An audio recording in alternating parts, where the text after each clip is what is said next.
Welcome to Memorial Stadium here in Champaign, Illinois. The Illini last walked here a month ago and left with the first of 3 straight losses. Today, they face number 24 Michigan, 2 of several Big Ten teams that have learned the hard way that every week can change the season. One play left, deep right side. It is caught. The runner did cross the line. Trying to tie the game. Kick by Dipke is no good. Penn State wins the game. 35 seconds left. Miller throws it up. Touchdown, Ohio State. Looking down the middle. He's going to go all the way. Touchdown. Cornhusker fans are stunned. The game ends on this play. Richland knocks it away, and the Hawkeyes get the victory. Today, Denard Robinson and the Wolverines face national sack leader Whitney Merciless in a Big Ten showdown.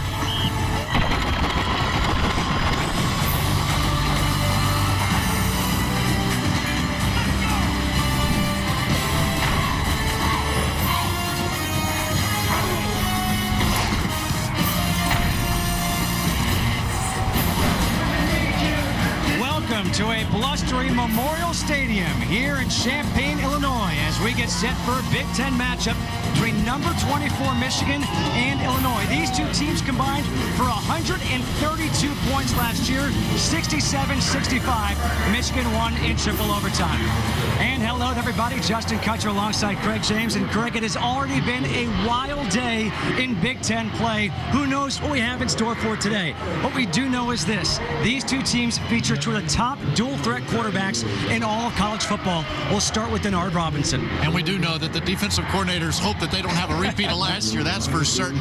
I'm looking to see if Michigan can recover from a very disheartening loss to Iowa, and it has to start early. Of course, they have one of the more electrifying players in the country in Denard Robinson. Denard Robinson's feet. He's got to be decisive. Today, I want to see Denard get back to being the Denard Robinson he was early in the season, where he puts his foot in the ground, makes a decision, uses his speed, gets athletic, and picks his football team up.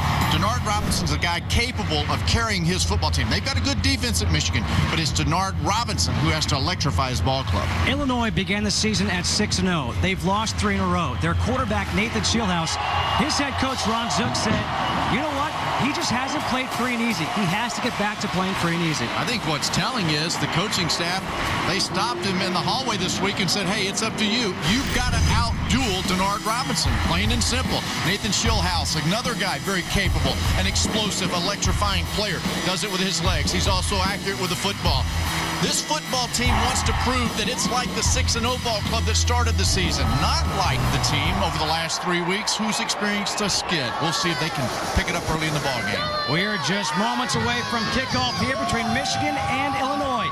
A game Ron Zook told us yesterday both teams have got to win, and his players know it. You did your preparation during the week, so you did all the things during the week. Now you just go let it loose and let it rip. It starts today with Michigan, and we're looking forward to going out and compete.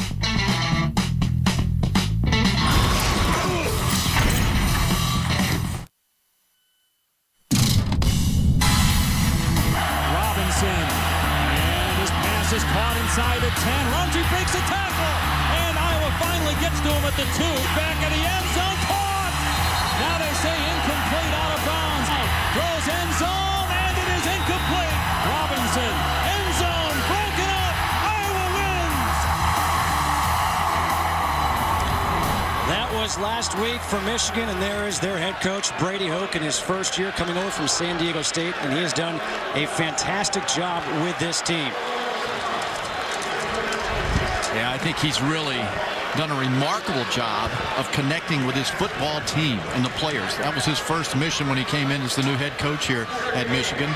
I'm a big fan of Brady Hoke. I've always been. I think he's a good X and O guy, and just as important, a good leader for his locker room. And the head coach for the Illini, Ron Zook. Ron Zook, who of course was the head coach at Florida before coming over here. 7th season as the head coach. This team is bowl eligible in back-to-back seasons for the first time since 88 to 92. We told you it was a blustery day here in Champaign, Illinois. We weren't lying. Right now, winds at 22 miles per hour, expecting gusts up to 30, so it's 59. But Craig, you're a weatherman, right? You can factor in the wind chill, right? Well, I usually go by the way my body feels. I just switched out jackets. I went a little bit warmer. The breeze is having an impact on me up here. Well, Illinois won the toss. They deferred, so Michigan will get the ball to start off this ball game. Nathan Shieldhouse, Denard Robinson, the two stars. As you mentioned in the open, we heard Nathan Shieldhouse, his coach told him, hey, whoever plays better, that team's going to win. It's between those two guys. A lot of pressure that you put on the young man. Of course, when you're a quarterback and in big-time college football, you understand that's the pressure that he'd like to have on his plate for the afternoon. Derek Dimke will kick off for Illinois, kicking with the wind behind his back. Martavius Odoms and Kelvin Grady are back deep. Jeremy Gallant for Michigan. Odoms in the end zone. He'll take a knee. And Michigan will start at the 20. Denard Robinson, a guy who is so electric. You look at his numbers for the season, but his last 3 games, he's been struggling. Just 35 of 75 throwing, 3 touchdowns, 3 interceptions, and his running game has been kept in check. Yeah, you know, and that's why I say when I'm studying the film and watching their games, it doesn't appear to be the decisive offense in Denard Robinson. I'm looking for them to be offensive. Fitz Toussaint in the backfield.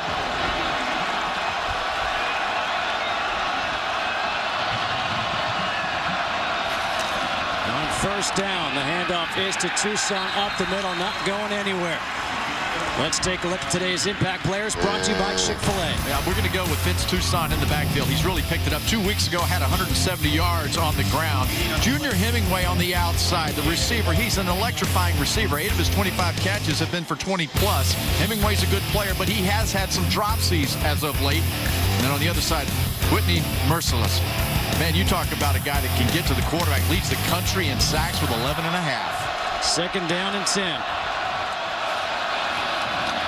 Toussaint gets through. Toussaint has some running room. Fitz Toussaint at the 25, and he gets taken down at the 15-yard line. Shupo Sani and Tavon Wilson finally drag him down after a pickup of 65 yards. All right, this is just zone blocking. It's nothing special about it. And Illinois' linebackers get lost in the shuffle inside. A nice job of Toussaint hitting the hole. This is why Toussaint's been given the ball. He's become a lot more electrifying in the big plays that he brings, running extremely hard. Big boost for this offense.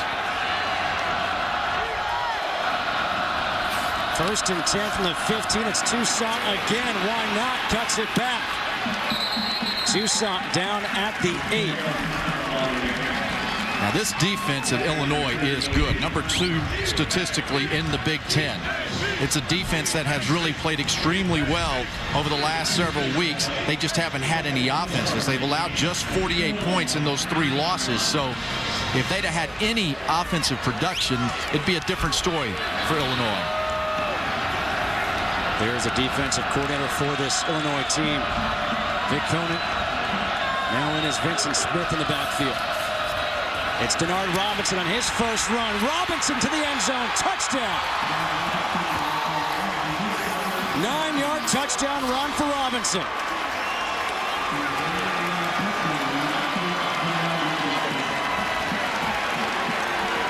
Yeah, I tell you, Ron Zook, you know, he knows that going against Denard Robinson, that his defense is going to have to play extremely well today. We'll draw it up for you here in just a minute and show you just how hard it is to defend against a diversified Michigan offense. Brendan Gibbons now on for the extra point.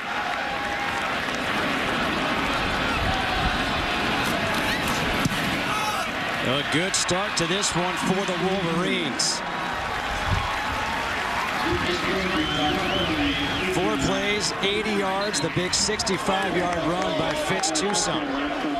And Denard Robinson caps it off with a 9-yard touchdown run. Yeah, I think this here. Now, I want to show you what's happening with the linebackers at Illinois. They've got to find a way to get to the quarterback. Up top here, you're going to see the ball carrier come in and block, almost like a design quarterback run. Not a lot of reading there. It's a quarterback draw, and you've got to have safety support against Denard Robinson. That's that +1 that you hear defensive coordinators talk about all the time. It's a nightmare because the quarterback is the tailback, and that's an extra blocker back there that's helping out. So, you know, it's going to be a game where obviously Michigan's offense has overcome that heartbreaking loss to Iowa. They've showed up. Now we got to see if Illinois and Mr. Schillhouse can do the same. You see that graphic right there. This is no different here for Michigan, scoring a touchdown their opening drive, 6 of the last 7 games, leading 7-0. But the big news on that drive really is Fitz Toussaint, the fact that he is now a featured back in this offense. They have a featured back in the offense. That name is not Denard Robinson. They like that change. This ball bounces into the end zone. And now Illinois will start at the 20. Nathan Schillhouse is a guy that over time has really picked up the pace. The thing that surprises you when you follow him and study him, he's completed 64% of his passes. My initial blush before I started watching their game tapes was he just a runner. But the guy can throw the football, and he's got some really good players around him, in particular number 8, A.J. Jenkins.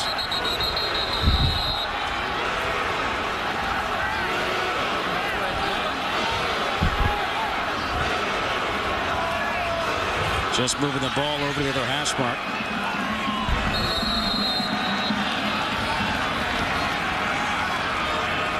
Jason Ford and Jay Prost. And we've got a flag false start here against Illinois. False start. Offense number 15. 5-yard penalty. Still first down. Let's take a look at today's impact players, brought to you by Chick-fil-A. I just mentioned to you A.J. Jenkins, number 8. He's a terrific receiver. He has 4 scores of 50+ this season. He's dynamite. Jason Ford in the backfield, he's got to run hard. He has to match what Fitz Toussaint just did on the other side. And then Mike Martin for Michigan, that man's going to be in the backfield several times today. 1st and 15. Play action. Schillhouse, he will run it. And Schillhouse able to break away from one tackle, gets back to the line of scrimmage, and maybe picks up a yard. One of the things we're going to watch in this ball game is the decision-making of Schillhouse when he drops back to throw the football. That time it was one read and he took off. And that might be the knock on this quarterback. It's one run. He needs to be 1-2, then run. 2nd down and 14.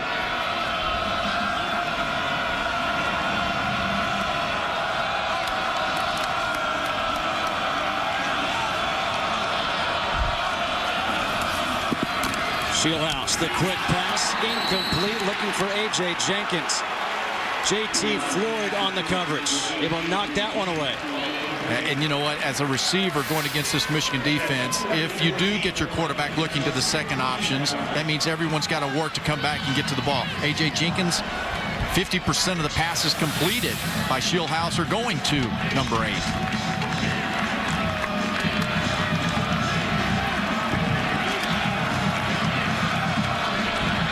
We now welcome those of you who are just watching Nebraska play Penn State. Justin Kutcher alongside Craig James here in Champaign.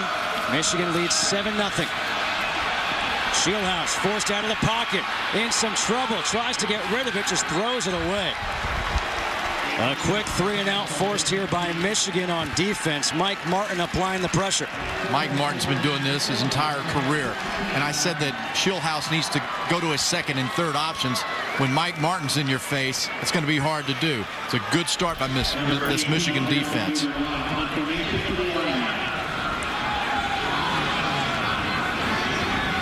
Justin Duvernois to punt.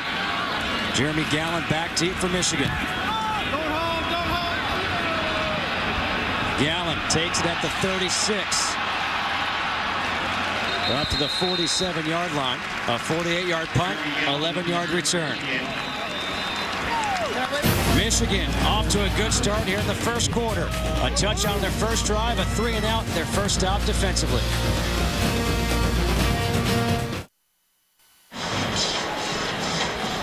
big day in the Big Ten here today. Obviously, Penn State in the emotional game against Nebraska falls to the Cornhuskers. And how about who would have had Purdue defeating Ohio State in that wild game? Oh, yeah, I knew that was coming. No, and I tell you what, I also thought that Iowa would battle better with Michigan State today than they've been able to do. Michigan with the ball at their own 47-yard line.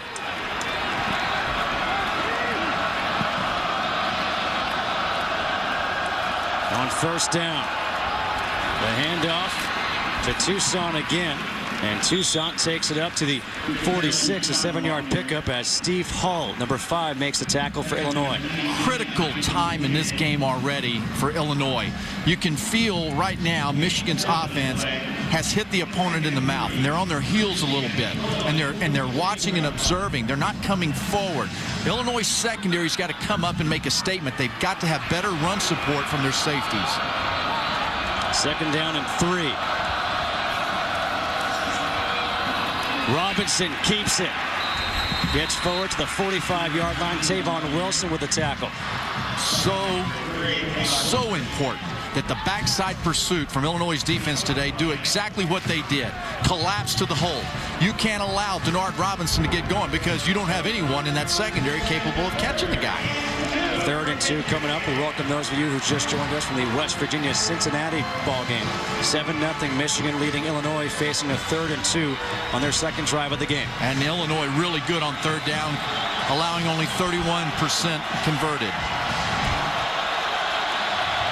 Tucson goes in motion.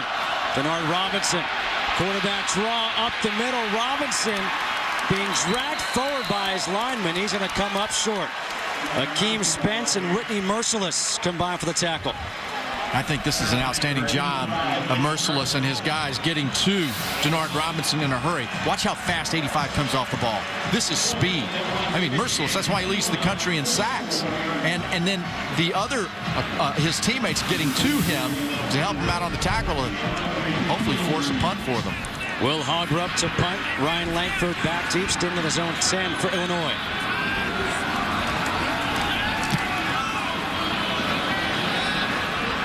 Langford, fair catch, lets it bounce, and it takes a Michigan bounce.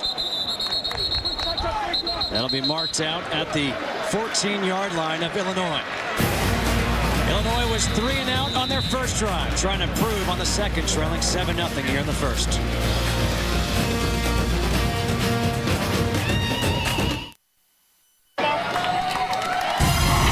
ESPN's College Football on ABC, brought to you by K Jewelers, the #1 jewelry store in America.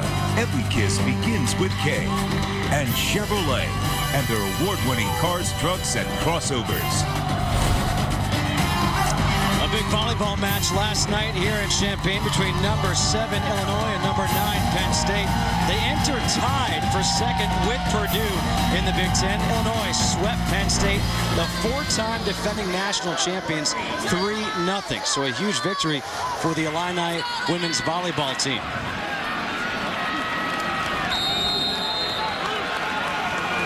A lot of different looks that Michigan likes to give offenses, trying to confuse those offensive line and their blocking assignments.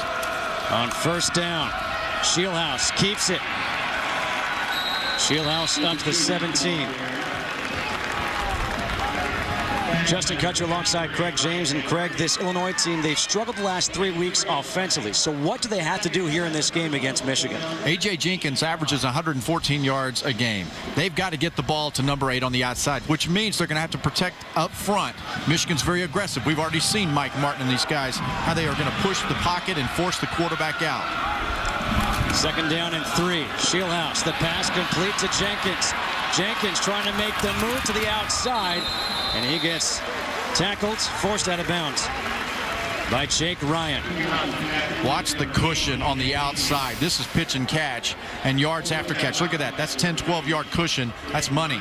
And then the speed and the ability to run after the catch. That's why I was saying, A.J. Jenkins, you have to get the ball in the hands of your best players. It's Shieldhouse and it's Jenkins. And if they can't do that, Denard Robinson's going to eat them up.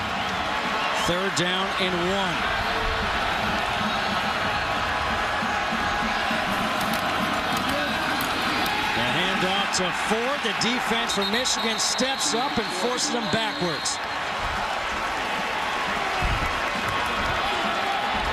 Mike Martin, the first to make contact, and stand up Jason Ford.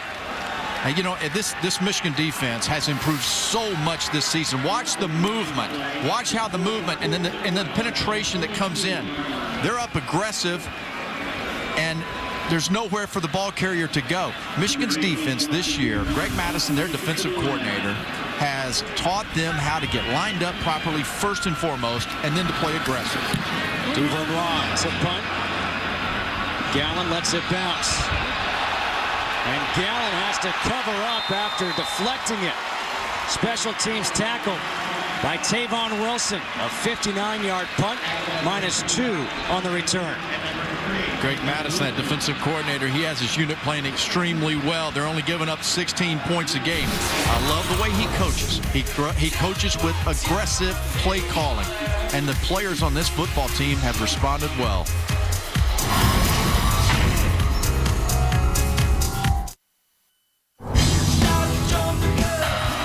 It's Denard Robinson on his first run. Robinson to the end zone. Touchdown. Denard Robinson puts his team up on top by 7, but you look at what he's done the last 3 games, and it has been a struggle for him. Yeah, that's worth pointing out, the struggles of the last 3 games. That's why I said I'm looking for him to be decisive. He started decisive today.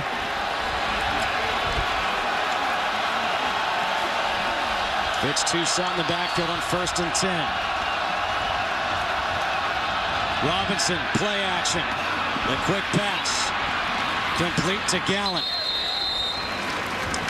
Time now for the James game, thanks to our friends at EA Sports. Yeah, you know what? Each week we try to pick out a theme to follow, an escape artist.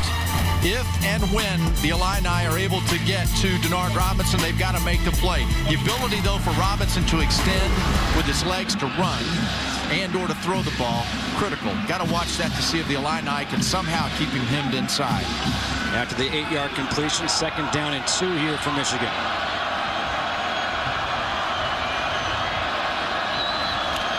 Robinson, the design run, but nowhere to go. Good job by Illinois. The defense just containing him. Ian Thomas with the tackle. This is part of what I was talking about being decisive. And I know that they're trying to design this to where it's a quarterback draw and a run. But when your quarterback is, they say 195, I think he's more in the 180 range. You can't run by arm tackles. Watch how the defense bottles him up. You see the 2 linebackers on the inside? They didn't try to run past him because he'll make you miss in a dance. They made him come and to them. And so it's a good job by Illinois' defense of keeping Denard Robinson in front of him. A loss of 2, now 3rd and 4. Vincent Smith in the backfield.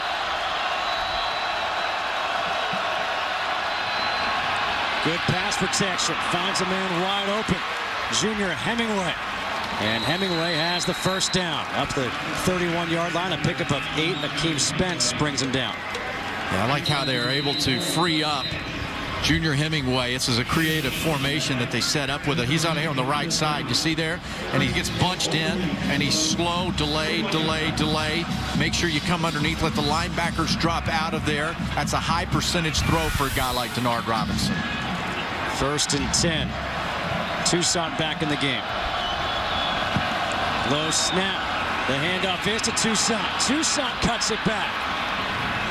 And Fitz Toussaint's going to be marked out the 40, about a yard shy. Steve Hall with the tackle. All right, now here's one of the challenges of playing Michigan. Al Borges, the offensive coordinator, one of the best in the business.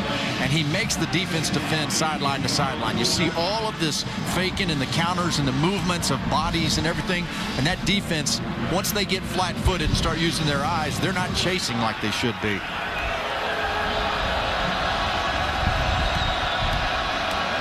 2nd down and 1. Hand off to Toussaint again, and Toussaint gets forward for the first down. Good block by John McColgan. Well, they have been looking for a back at Michigan for quite a while now that they could just hand it to 20, 25 times a game. It's like I thought Mike Hart played here about 15 years, And Fitz Toussaint, he does have the size and the strength and the body to carry the ball 25 times a game and to make a difference. Already 6 carries, 90 yards in this one. Handoff again to Toussaint. Toussaint gets hit in the backfield but fights forward, getting back to the line of scrimmage. Fitz Toussaint had that big game against Purdue on October 29th. 20 carries, 170 yards, 2 touchdowns. That's kind of when they realized, you know what, he can carry it 20, 25 times. Al Borges has been to a few dances. He knows if he sees something good, you stick with it.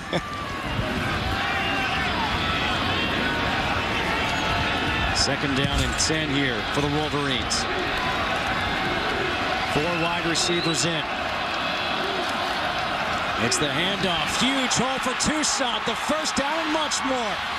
Toussaint up to the 32-yard line of Illinois. Steve Hull with a tackle, a 25-yard run. So he's had a 65-yard run and a 25-yard run, and he's over 100 yards here in the first quarter. Yeah, now watch the center. Watch what happens here with your center. Look at the blocking, the pickup, the movement that took place inside by Illinois, and David Molt, the center, was able to find that linebacker, wasn't confused, pushed him right out of the way.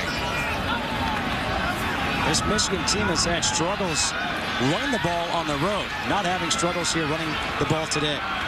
Michael Shaw now in the backfield. It's the handoff to Shaw. And Shaw up to the 28-yard line. Michael Buchanan, number 99, with a tackle. Well, it's the big question coming in here was, will Illinois get back to the confidence and the performance they had when they were 6-0, or will they continue the trend in the last 3 weeks? Vic Koenning, the defensive coordinator, Ron Zook, they know that they have a team capable of making the plays, but they've got to play a lot smarter. They're going to have to make some plays on offense. I mean, they've got to help their defense in this ballgame. 2 tight ends in on 2nd and 5. Denard Robinson keeps it, and Robinson pushes that pile. Let's see where they mark him. The ball comes loose, a flag comes out, and they say Illinois has recovered. Let's see what this flag is for.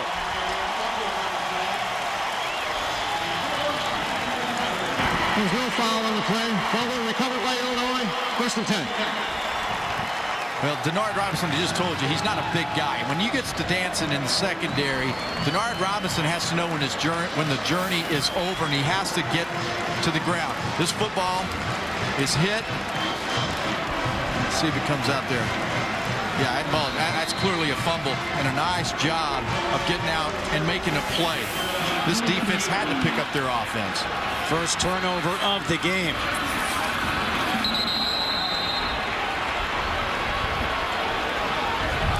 Troy Pollard with his first carry of the game for Illinois. Illinois' offensive line has to give their offensive players a chance. Now, this line, they've allowed 25 sacks. I don't like those numbers. I don't like the 24 tackles for loss and the 8 sacks they've allowed in the last 3 games. They're athletic, and I watch them, and the eye candy of their offensive line is there. I think the skill is there, but they've got to come off and push. They've got to match the intensity of Mike Martin and those other Michigan defensive. 2nd down and 10. Shieldhouse looking for the crossing route for A.J. Jenkins, incomplete. When you look at the first 6 games and what they did offensively, I mean, it's just night and day. And I guess it's easy to say, yeah, when you're winning, things are good, and when you're losing, they're not. The turnovers have been a problem, period. But they are not making the big plays. 32 big plays, 20-plus, and only 3 cents. And that's got to change. And in my mind, number 8, A.J. Jenkins, he's to the wide side, right side of the field. He's the guy in this formation. You got to give him the ball. 3rd and 10 after the fumble. Look at his safety help in the middle of the field back here. He's the guy that's watching A.J. Jenkins, making sure he doesn't get the one-on-ones that they're looking for. The handoff to Jason Ford. Ryan Van Bergen, Mike Martin combined for the tackle. Another 3-and-out forced by this Michigan defense. And the Boo Birds are already out here at Memorial Stadium for the Illini. Well, and you know what? They're here. The question was, this team's lost 3 games in a row, and the crowd showed up. It's a beautiful day. They're wanting to see progress. And the defense did their ball club a favor, and the offense goes 3-and-out. Justin Duvernois to punt again. Gallen back deep, standing on his own 30. Takes it at the 28. Gallen has some room up the middle. Gallen across the 45, up to the 41-yard line, a 31-yard return. Austin Teitzma on the special teams tackle. Yeah, this is nice blocking here by Michigan on the return game.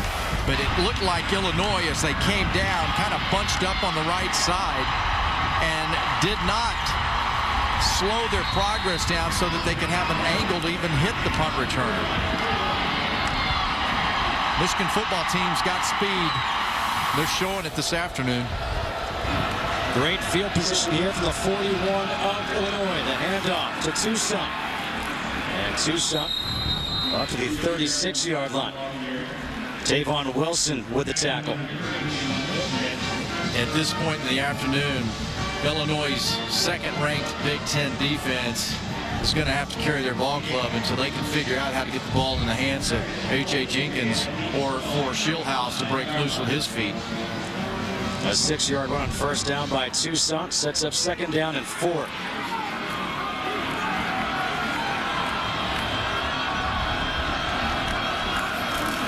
Robinson up the middle. Denard Robinson dives forward up to the 25-yard line. A pickup of 10. Another first down here for Michigan. Well, being a team on the road has not been great for Michigan. And when you look at the rushing in those road games, you know, they're already today at 149. So they came in with the mindset, we're going to change that. We're going to run the football.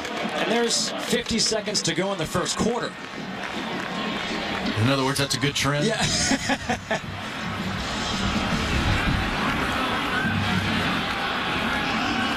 Michael Shaw in on first down. The handoff to Shaw. And Shaw breaks a tackle. Shaw gets wrapped up by Steve Hall. Another tackle by the secondary for this Fighting Illini team. Michigan's offensive line, they're really doing a heck of a job of turning their fannies to the hole. They're allowing the ball carrier to see a clear lane where to go. And between Toussaint and Shaw, they're getting it up in there. And Michigan will not run another play here in the quarter. Brady Hoke in the Wolverines entered this game 7-2, 3-2 in Big Ten play. They have lost 2 of their last 3, but they got off to a good start here. They scored in their opening drive and marching down here when we start the second quarter.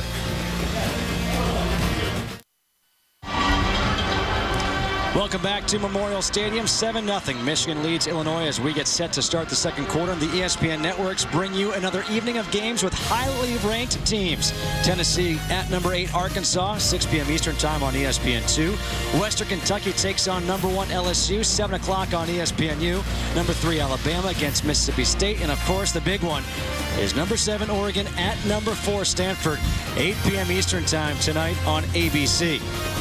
Those two teams last year combined for more than 1,100 yards of offense. I don't know if there are enough weapons around Andrew Luck to get it done this year. I like Luck's chances of playing well. He's not going to play bad, but I don't know if they've got enough explosive players on the field still healthy.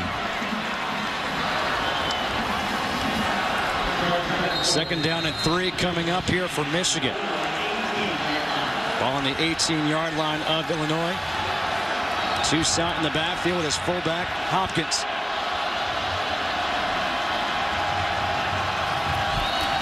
Handoff to Toussaint. Toussaint's got the first down. Still on his feet as he gets the 10-yard line. Pat Nixon-Yeoman with the tackle. Okay.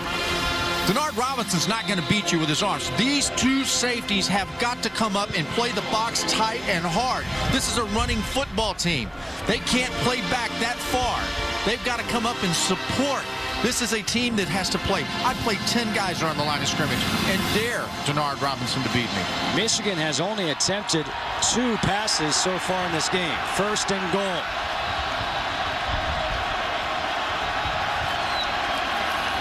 Toussaint picks up a couple of yards there on first down.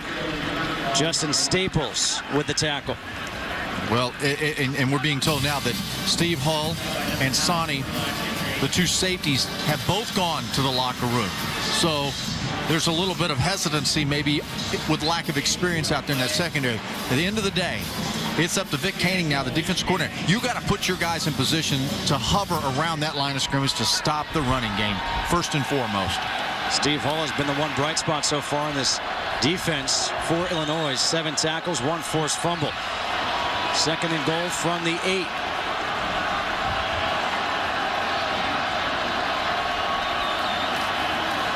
Toussaint again.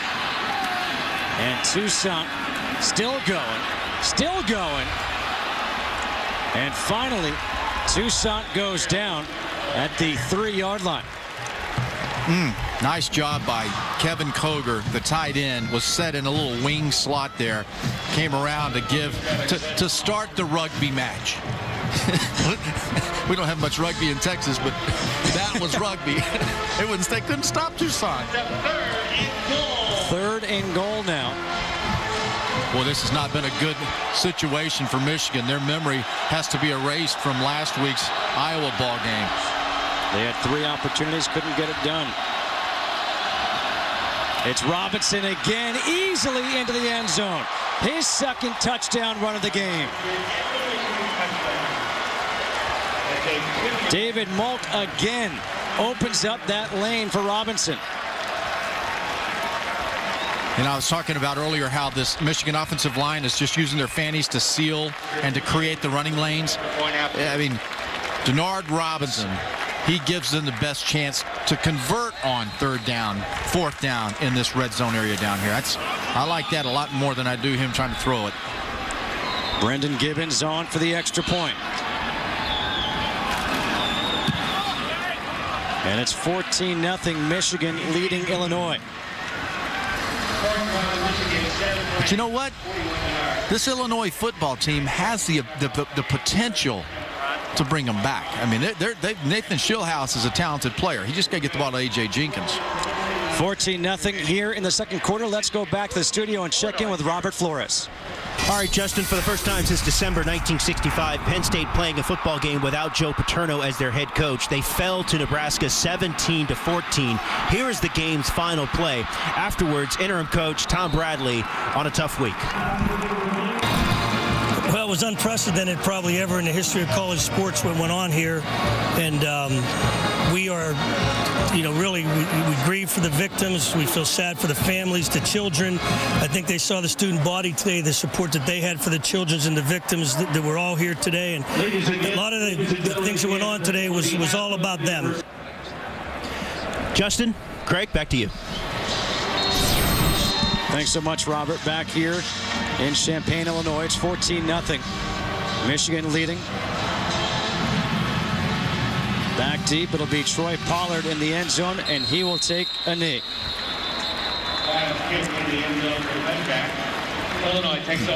With what happened at Penn State, Craig, obviously thoughts and prayers with the victims of this scandal, the alleged victims. But as we move forward and talk about football, they did play football here today, and they lost against Nebraska. So where does this Penn State team go from here? I think the football team has relief that they're able to play a football game. And last night I was exchanging text messages with Tom Bradley, and just told him he's a great man, and he's a good guy for that team and that university right now. But this is a difficult situation for the ball club, for the fans, for everyone involved in that Penn State situation. So I think they'll have relief in that they can now go play and focus on playing games. Schillhouse, the pass is complete to Jenkins. A 7-yard completion. And this is the right thing for Illinois. They've got to go up tempo. They got to change what has not been working. Move it. Jason Ford in the backfield. 2nd down and 3.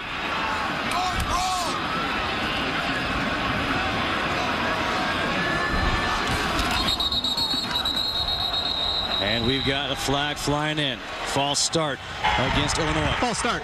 Offense number 12. 5-yard penalty. Still 2nd down. It's Ryan Langford, one of the wide receivers.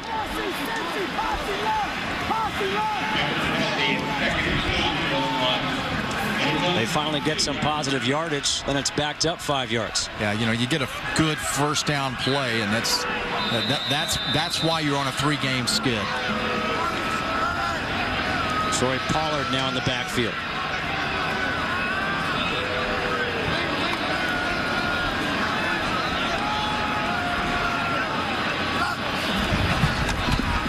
Shieldhouse, the quick pass to Jenkins.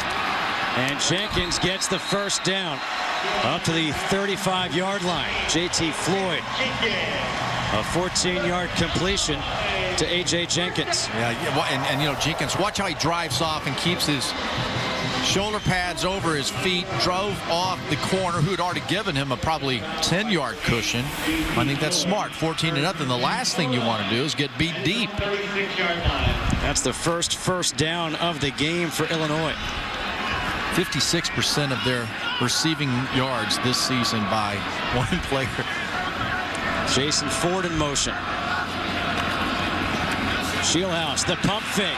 Looking for Jenkins down the sideline. Jenkins could not get by his defender, J.T. Floyd. J.T. Floyd is a junior, and he's a smart guy. I just said the last thing you want to do is get beat, and this was a nice play call to test to see whether or not Floyd would maintain his responsibilities and his discipline and not bite on it. Second down and 10. Donovan Young now in the backfield for Illinois. It's Shieldhouse on the zone read keep. And Shieldhouse gets back to the line of scrimmage. On that last play, though, with Shieldhouse and Jenkins, is that maybe him basically pinpointing that one receiver too much? Because he was covered, even on the pump fake. 100% they were going to test to see if Floyd was going to bite on it. I mean, and there's nothing. That's the reason that nearly 60% of all the yards have gone to Jenkins. They are locked in on him. He's a good player, and he can make the plays. Third down and 10. Already 6 attempts to A.J. Jenkins in this game. Shieldhouse, the pass across the middle. It is complete. A.J. Jenkins again. Now, here's why they've gone to Jenkins now 7 times. He's their best player on offense, but he's not a tailback. He's not a runner. So you got to get him the ball in his hands. The swings, the screens, the passes over the middle of the field. You got to get the ball into the most explosive player you have on your team. That's why they continue to go to him. Another punt forced here by the Michigan defense. Justin Duvernois to punt. Jeremy Gallen at his own 25. A shank off the side of the foot. That's going to go out of bounds. Let's see where they mark it down. It'll be marked out at the 41-yard line. A 13-yard punt by the freshman Justin Duvernois. They got a first down, did Illinois, but they trail Michigan 14-0 here in the second. Michigan leads 14-0 over Illinois, and Justin Duvernois having to punt into the wind. Maybe he was thinking about it too much. Yeah, as a former punter, I understand this. You're trying to drive the football hard and low, and you forget about your mechanics. You begin to think about it, like a golfer thinking about a swing. When you're a punter, you have to keep your routines down, and those flags gust at 30 or more, so you can understand why he was thinking about the wind. Good field position once again here for Michigan, with the wind at their backs. Martavius Odoms in motion. Fitz Toussaint in the backfield.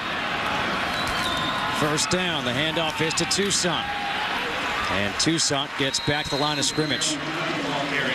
I like that. Michael Buchanan, 99, getting in there, having a little action. Coaches say that he's got a lot of ability. They would like to see him play with his knees bent a little bit more. Look bent, whatever it was that time, keep doing that. Squat, bend, whatever, go make a play. 6'6", 240. They say he's getting better with every game. 6'6", so in other words, you got a long ways to squat when you're 6'6", right? See, me, I don't have a long way to go. You always play with leverage. Second down and 10. Play action.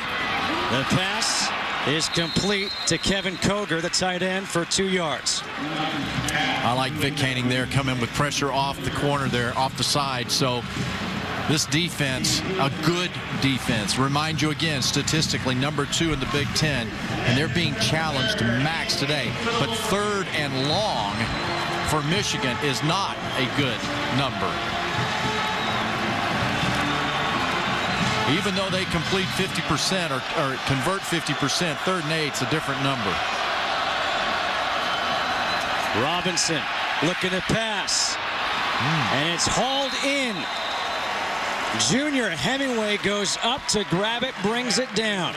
15-yard completion. They convert again on 3rd down. This is moving the pocket, trying to give some opportunity for Denard Robinson to get outside. Watch his footwork, how he gets his feet around. That's a nice job. That's Al Borges working with him, really working on getting him around. And then Hemingway getting lost in the traffic, going to the outside, turning ball, being on time right where it's supposed to be. They say he's great at jumping, great hands. He showed everything right there. Robinson under center. Play action again. Pump fake. Robinson taking a chance down the sideline to his tight end, Koger. Koger being dragged down as he'll be marked down at around the 3-yard line. So Illinois is trying to get in there, and they're trying to put pressure on Denard Robinson, whether it's a run and or a pass. And it's a nice job of Kevin Koger kind of getting lost. He was in motion. And if you're not going to get to Denard Robinson and you're going to have the single coverage on the outside, that's a big mismatch there. 6'4", going against someone who's 5'10". That's a win for the offense. 39-yard completion, 1st and goal from the 3.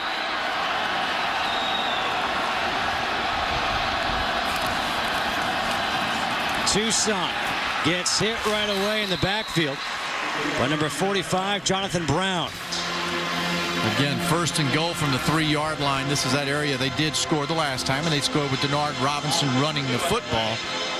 Illinois has to be strong from the inside out. They have got to make sure that the quarterback draw that hurt them the last time on the situation, that they stay strong inside with their linebackers. David Molt, that center, critical on the blocking down here.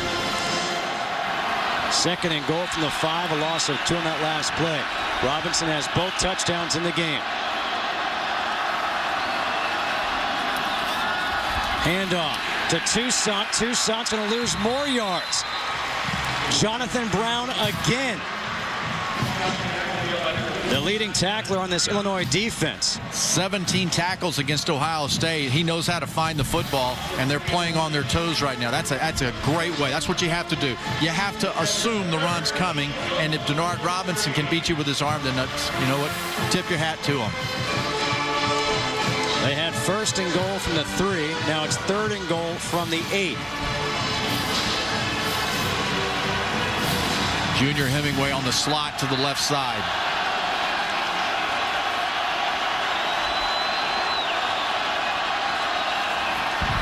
Robinson drops back to pass.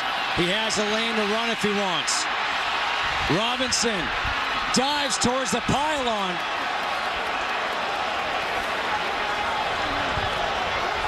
And it's a touchdown. The question is, did he step out while he was trying to make that dive? Yeah, ruling on the field is that it's a touchdown, yes, but it will be reviewed without question and see if we can get it out.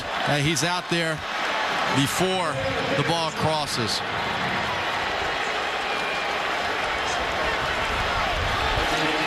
That was a tough one there. Field judge got boloed. The previous ruling of touchdown is under further review. But this is a nice job of Denard Robinson trying to sneak around the old chicken coop. Couldn't quite get there. Nice job with the camera work there, blowing it up so that replay can see that clearly. By the way, we met the replay official who was responsible for the Wisconsin-Michigan State overturn. He's had a few pressure calls on him this season. He made the call. He reversed the decision, called it a touchdown for Michigan State. What do you think of that play, that Hail Mary? Did you think it was a touchdown? I thought it was a touchdown. Yeah. The ball went across. Absolutely. Good, right call. I don't think Brett Bielema likes it or agrees with it. Our referee today is John O'Neill. Yeah, that's nice right there. That's clear.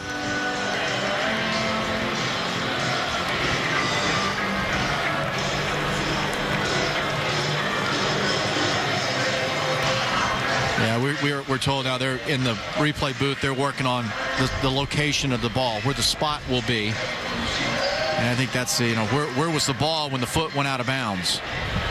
After further review, the runner stepped out of bounds before he broke the plane in the goal line with the ball. Ball replaced at the 1-yard line. 4th down. So now you're faced with 4th and goal from the 1. And they're going to go for it. Leading 14-0. Yeah, I don't think Brady Hoke wants to have to answer questions about why he couldn't get the ball in on 1st and goal again. I think he's wanting to find a way to go to 6 on this thing. What do you do? Is it Robinson? Is it Tucson? Who do you go with? I go with Tucson. Everybody's going to be focused on Robinson. So you've got to understand your offensive line's done a nice job so far in this game. Empty set here. He becomes the tailback now. It'll be the run by Denard Robinson. Robinson, a low snap, and Robinson gets hit back at the 4. Michael Buchanan, and Illinois answers defensively. Well, Denard Robinson, he's not a big guy, not big enough to be the tailback, and they decided that they were going to try to put it in his hands. I'd give the ball to Fitz Toussaint. It's easy to second-guess Brady Hoke, but at the end of the day, the low snap took the timing away from the play. Offense didn't have it there, and the offensive line couldn't make the blocks.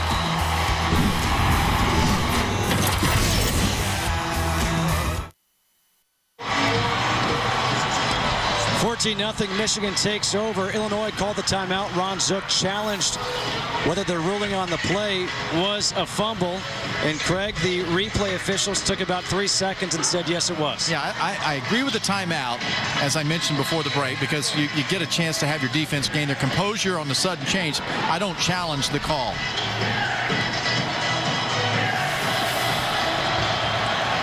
First and 10 from the 13.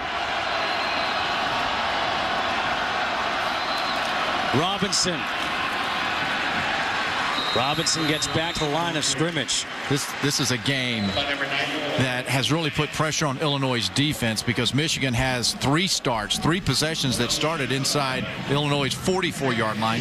Illinois hadn't crossed the 44 yet. But this Illinois defense has done a great job this year following a turnover. However, this turnover is deep in their own territory. Michigan still trying to figure out how to be successful down inside this red zone, getting close to it. 2nd down and 10.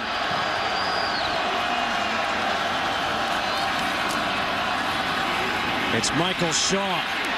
Shaw back at the 20, looking for some room, and he goes down. Ian Thomas. A loss of 8 on the play. And this is a nice job of the defense putting a safety net against the ball carriers. Look at the discipline on the inside. There's no overlapping of orange jerseys. The breaking down and then coming up and finally making the play on the outside there. Sonny, which was good to see him back on the field. Shupo Sani, he's back. We saw Steve Hull back on the sidelines. 3rd and 18.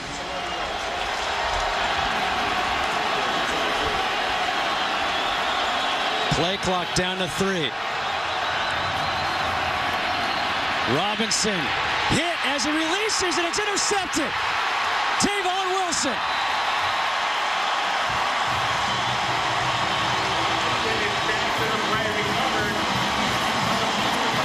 Sonny now has made a couple of really nice, good plays in a row, as have his teammates. Whitney Merciless, the country's leading sacker, getting in there. This defense has stood up and has a backbone. You talk about the safety net, you look at the come, very strong on the inside. Tavon Wilson making a big play. Now Illinois' offense, they got to somehow wake up over there. They need a big play. Where's A.J. Jenkins? Get the ball to number 8.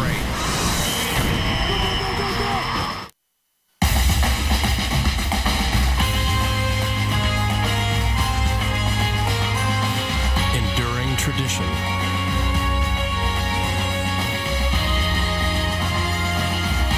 Academic inspiration.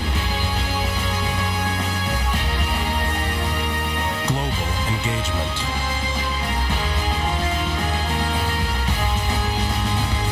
That's the Michigan difference.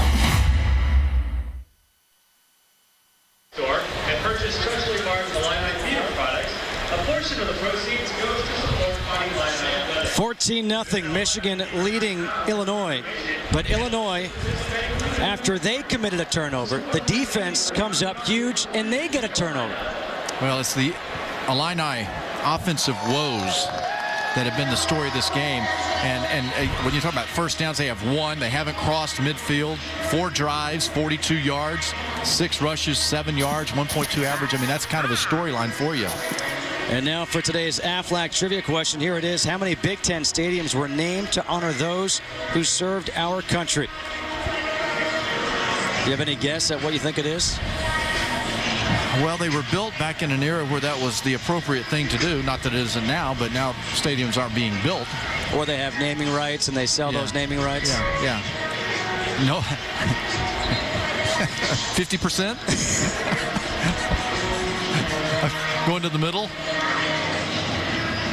You just saw Denard Robinson, now Whitney Merciless, who delivered the hit that forced the fumble and the interception, really, by Tavon Wilson. Illinois takes over first and 10. It goes 32-yard line.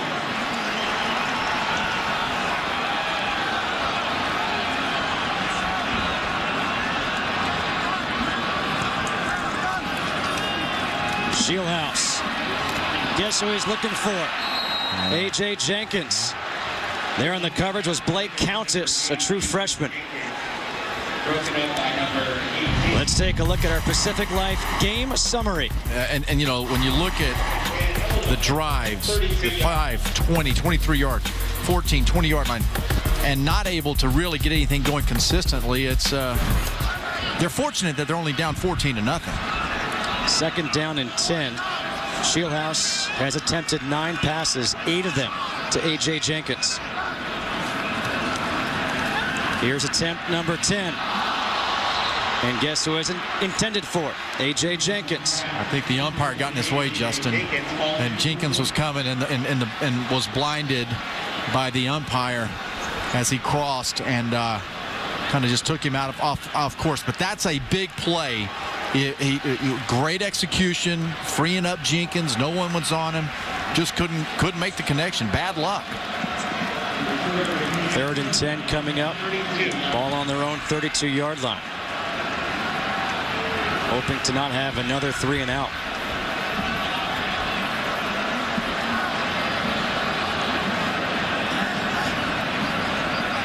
Empty backfield here for Shieldhouse.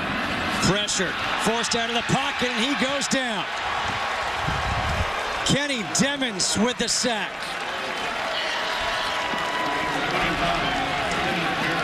This is a nice job here. Greg Madison. Watch 7 men at the line of scrimmage. 7 Wolverines are up front at the line of scrimmage, and at the snap of the ball, 3 drop out, 4 come. That confuses the Illini's offensive line. Ends up a sack. Justin Duvernois on to punt again. Gallen at midfield. Another short punt into that wind. And that will be down at the 43-yard line of Illinois.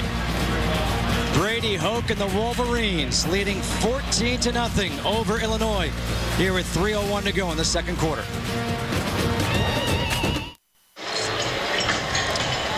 It's time now to answer our AFLAC trivia question, which is how many Big Ten stadiums were named to honor those who served our country? And you said 50%? Yep. Well, the answer is 6. I'm not really good at math, but 6 out of 10, 60%. I'm pretty close. That is pretty close. Illinois, Indiana, both named Memorial Stadium.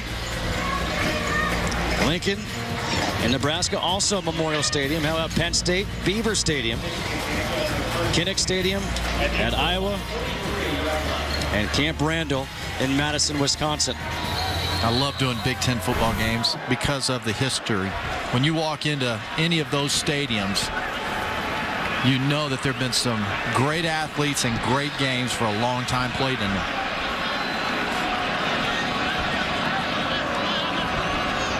Martavius Odom's in motion on first down. Toussaint with the carry. Toussaint.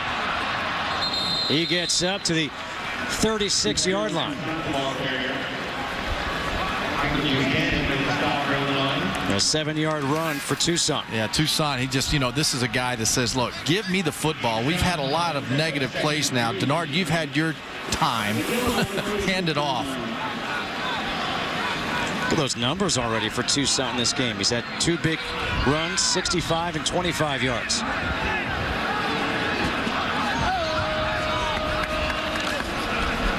It's Tucson again, and this time Fitz Tucson nowhere to go as he runs into Trulon Henry.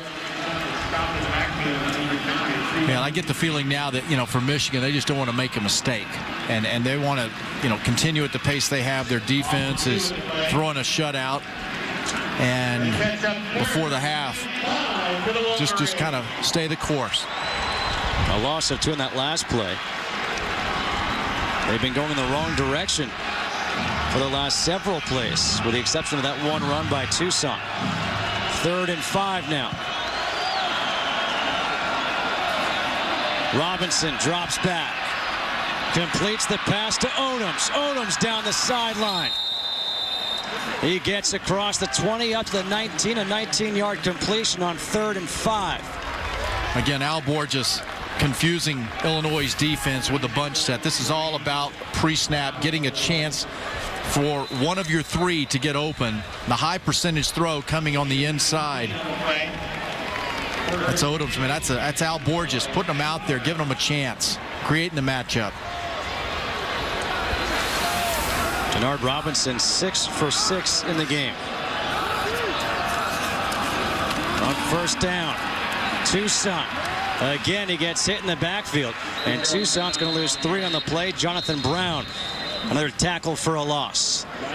Let's go back to Robert Flores in the studio for an update. All right, Justin, Taco Bell studio update. Number 5, Boise State is losing to TCU. Casey Paulhall has connected twice to Josh Boyce, and right now it is 20-14, point after no good. Boise State is undefeated, but after today, their remaining opponents' combined record 10 and 15. Wow. See, when you play someone who has some talent, sometimes it's a little more competitive. A timeout here on the field. 14-0. Michigan leading Illinois. With just 2 races remaining to crown a champion, only 3 points separate Carl Edwards and Tony Stewart in the fight for the NASCAR Sprint Cup. The chase for the NASCAR Sprint Cup continues with the Cobalt Tools 500 at Phoenix. Coverage begins on ESPN Sunday at 2 Eastern Time. Qualifying completed earlier today, and those 2 guys who are competing, Edwards and Stewart, they'll start next to each other, 8th and 9th. I didn't know you were a big NASCAR guy. I'm not. Mark Fredrickson is, though. Robinson just throwing the ball, and that was a dangerous pass right there by Denard Robinson. You said you don't want to make a mistake at this point. That was almost a costly mistake. Right there. You try to do something high percentage, but Denard's got to be smart about this. You start throwing these things up and in the air like that, and Illinois' defense, as aggressive and talented as they are, they're lucky that they didn't give 6 points to Illinois. Whitney Merciless again applying the pressure, but there was no receiver even in the vicinity right there. Those were offensive linemen. Yeah, that's right. Because Illinois' defense was able to pull out the receiver, the back coming out of the backfield. I tell you what, this Whitney Merciless is unbelievable. Play clock down to 1. And Denard Robinson gets the timeout just before the play clock expires. 30-second timeout. Second timeout. Second timeout for Michigan. 1:05 to go here in the first half. Illinois this year defensively, allowing 280.1 yards per game. That is good for 6th in the nation. The numbers are good, but look at what Michigan has done against them so far. Yeah, don't you get the feeling, though, that they've caught their breath a little bit? They were able to get traction after the start. The big run by Tucson to start the game, and then Illinois has stiffened their back. I mean, it's the ultimate definition of a defense back against the wall, and they've kept their team in this game. 3rd and 12 coming up here for the Wolverines from the 21-yard line of Illinois. Okay, now again, this is going to be an aggressive Illinois defense. They're going to come to the middle of the field with 8 or 9 minimum, and they're going to test to see if Denard Robinson will throw the ball and take a chance. Robinson, pressured from behind, throws to the end zone, and it's incomplete. Looking for Martavius Odoms.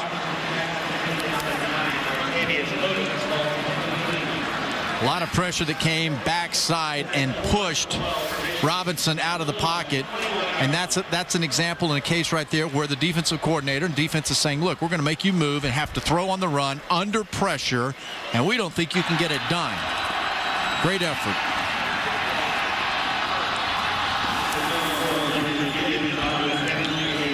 Brendan Gibbons on for a 38-yard field goal attempt. Wind at his back.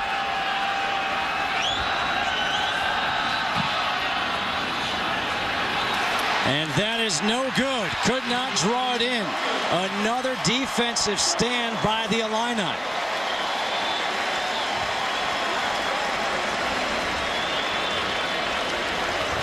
Getting down close to the goal line near the red zone or in the red zone has been a blessing for Illinois. And that, you know what, this is, again, Michigan, a team that has aspirations of winning 10 football games this year and a chance. I mean, it's 7-2 coming into this ball game. They've got a chance to get there, but they've got to become more complete when they get into the red zone in all phases. Nathan Shieldhouse, empty backfield, completes the pass. John Davis, the tight end, a pickup of 7. I like that, Justin, because it's taken the focus away from A.J. Jenkins for a moment. Open him up later on. You got to go to some other players. A fumble on the snap. It's still loose. And it's recovered by Jason Ford. At this point, you're almost thinking, let's just take a knee and get out of here. Yeah, this you know, just not being coordinated offensively. The snap, it's there. Very, very fortunate that this ball's not picked up and taken in for 6. 3rd and 17 coming up. Michigan has that one timeout remaining. And they'll make them punt. They'll call time to make them try to punt.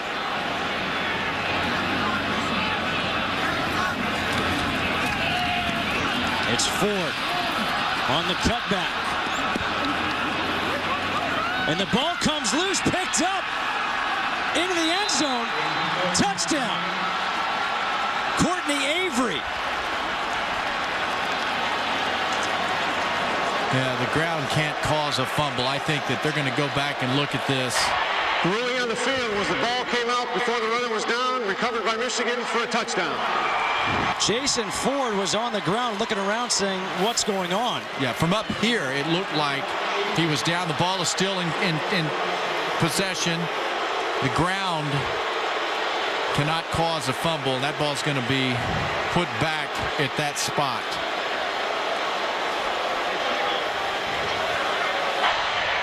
The previous ruling is under further review. Ground cannot cause a fumble. Well, I tell you what, Jason Ford, he's back-to-back carries where the balls come loose, and there are 4 different runners on this Illini football team with at least 350 yards. They want to give someone else a chance. Even that, it's just down. Give Courtney Avery credit, though. Never heard the whistle, never stopped playing, picked up the ball and went into the end zone.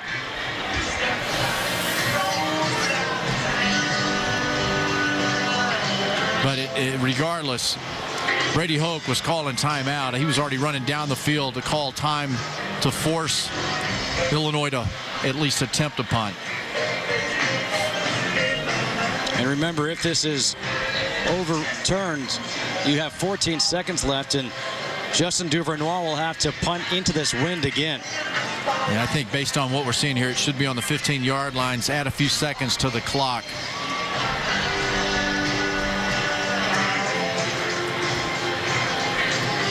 I think this crowd, man, they're just kind of like, wow. It's a full house, and they're stunned. They're ecstatic about the performance of the defense. It's 14-0. After further review, The runner was down before the ball came out. As a result, it'll be Illinois' ball, 4th down. The clock will start on the ready for play. It's 14-0, but it feels a lot more than that. Yeah. Which is, you know, look for opportunities. Ron Zook will tell his football team in the locker room, guys, we're lucky. And they understand that. 14-0. We got to come back and execute in the second half. Jeremy Gallen is standing at the 45-yard line. Duvernois has to punt from his goal line into the wind.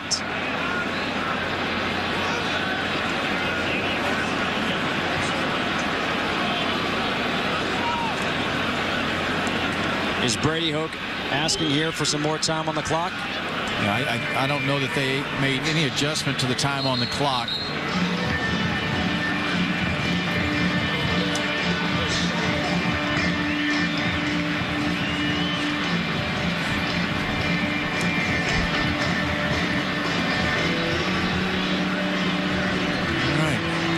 Punting has not been a good thing in this quarter for Illinois.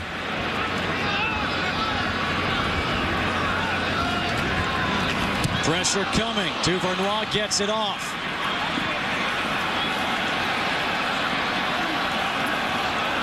And this ball with time coming off the clock will be down at the 44-yard line. A 42-yard punt by Duvernois.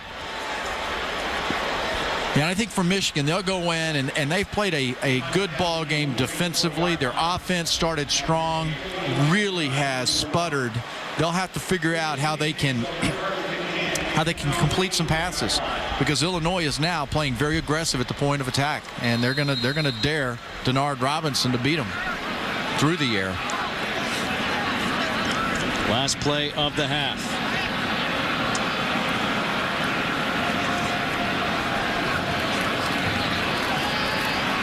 Robinson will take the chance down the field, throws it up, and that will be intercepted by Tavon Wilson. Robinson's pass is intercepted by number 3. So how about Michigan? They got off to that good start. Their last 13 plays, 2 yards. At the half, our score, Michigan leading Illinois 14-0. Now let's head to the studio for the halftime report. Here's Robert Flores.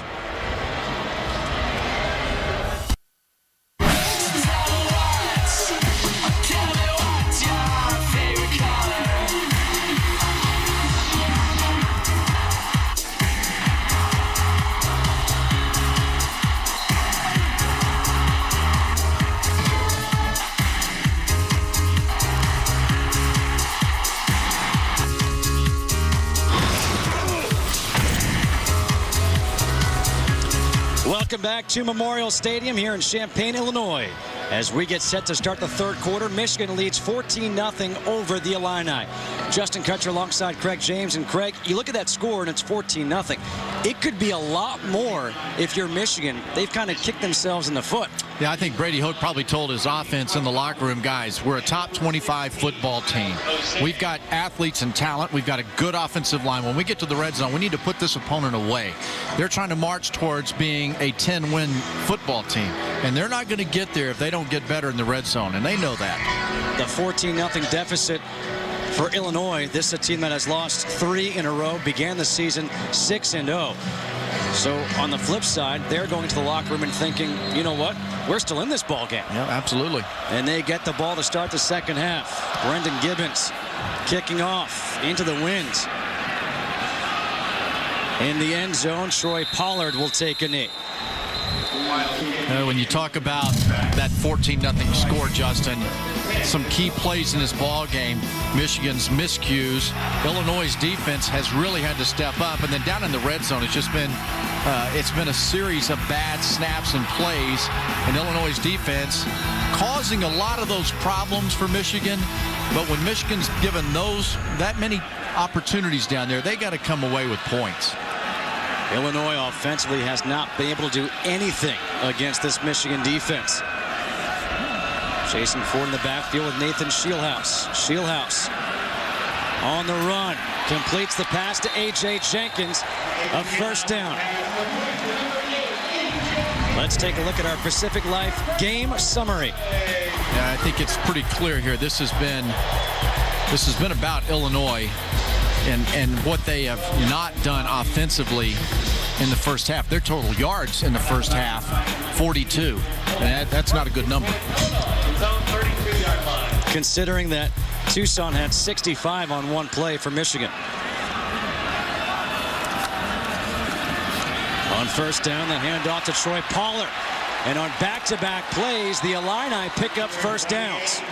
11-yard run, Jordan Kovacs with the tackle. Yeah, and I like this. The offensive line coming out, and they continued to stay on their blockers here. This was a slow-developing play. It was a zone read, and you're going to see how long the mesh was between the quarterback and Pollard. Look how long he keeps it in his belly, and then he hands it off. So that's good blocking backside. I also like the fact that maybe they're going to give someone else other than Jason Ford, who's thinking about dropping the ball, give somebody else a chance. Pollard averages over 8 yards per carry. Takes it again, and this time he gets drilled. Desmond Morgan. Oh. That's a true freshman. I don't care what class you are. This is bringing it.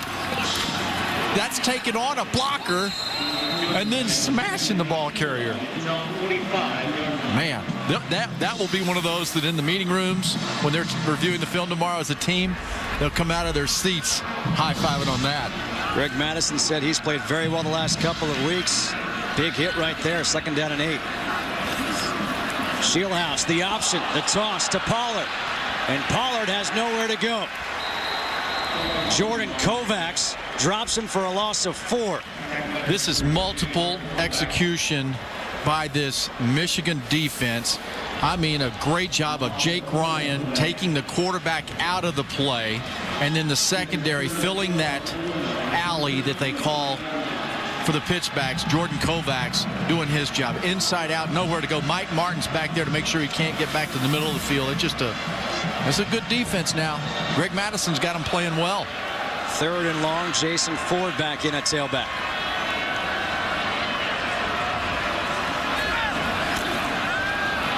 Shieldhouse, he's going down. Ryan Van Bergen with the sack. A loss of 12 on the play. The last time that Illinois was in this same situation, Michigan's defensive line, look right here, okay? That's a lot of bodies there, but watch the number who drop out and only 4 come. So there's confusion up front. They don't know where it's coming from, and it's poor blocking and execution, and the results, again, another sack.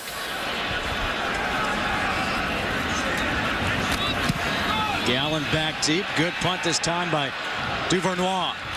Taken at the 24. Gallen up across the 40, knocked down at the 42-yard line. An 18-yard return. Desmond Morgan with a special teams tackle. Denard Robinson has both touchdowns in this game. He will lead his offense back out onto the field when we come back.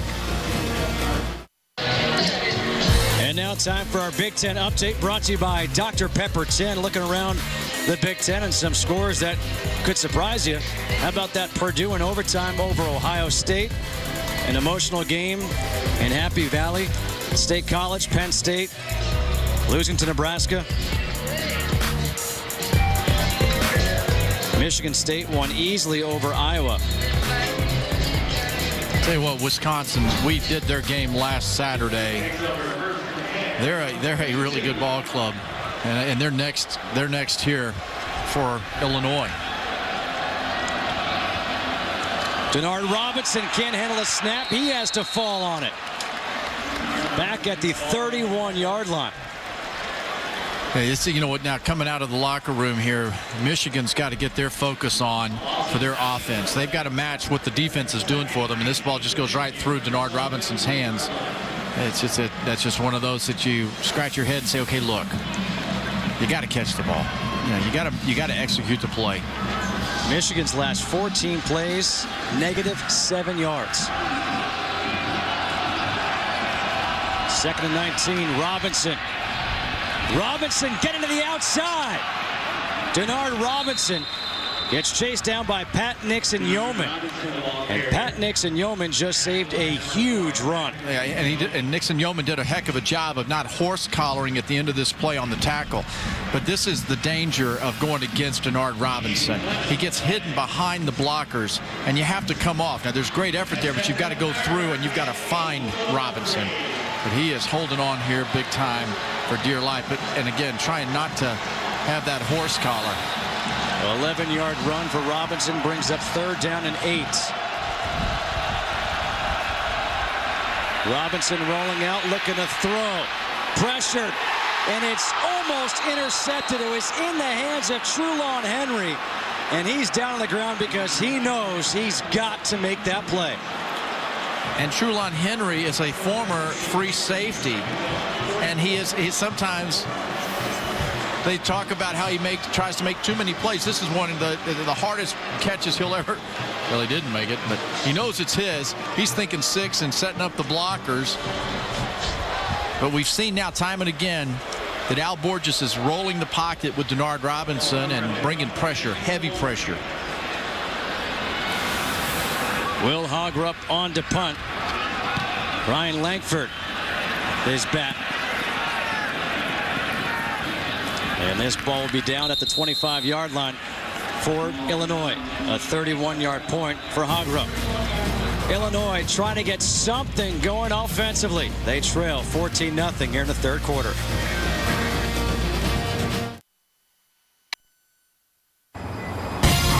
ESPN's College Football on ABC.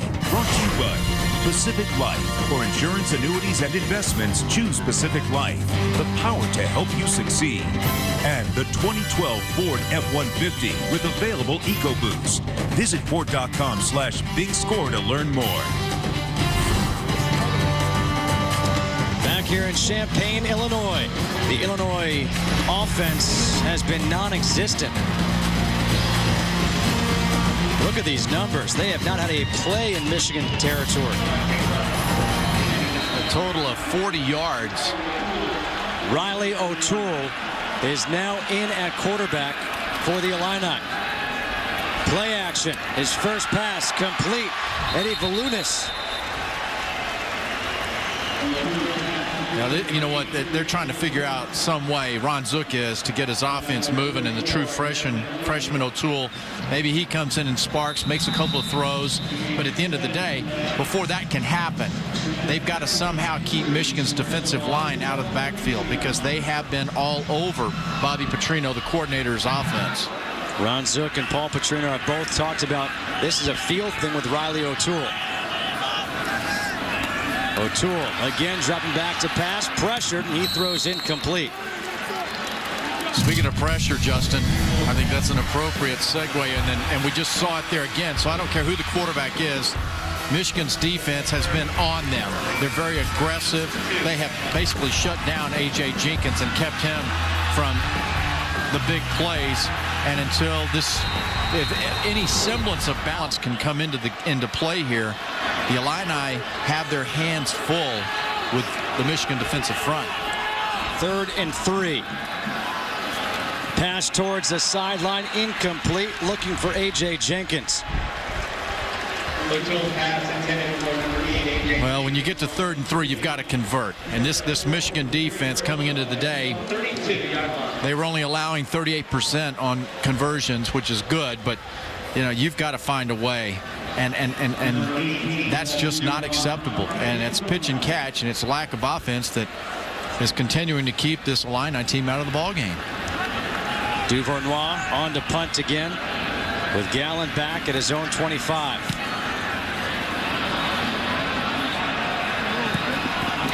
Takes a Wolverine bounce down inside the 30.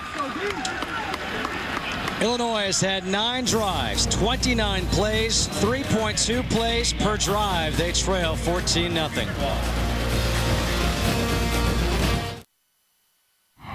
You're watching ESPN College Football on ABC, presented by Kay Jewelers.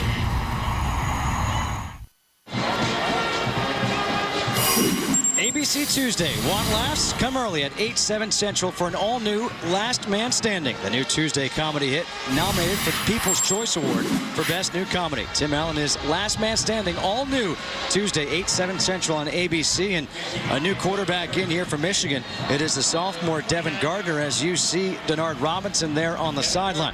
Quarterback for Michigan.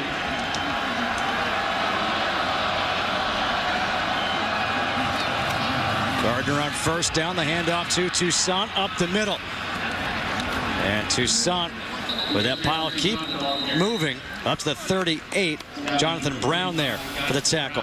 Well, Denard Robinson has gone down hard a couple of times. Head slams on the ground right there. And then on that third down, when he had rolled the pocket, as he let go of the football, he gets crushed again. And he's not a big guy.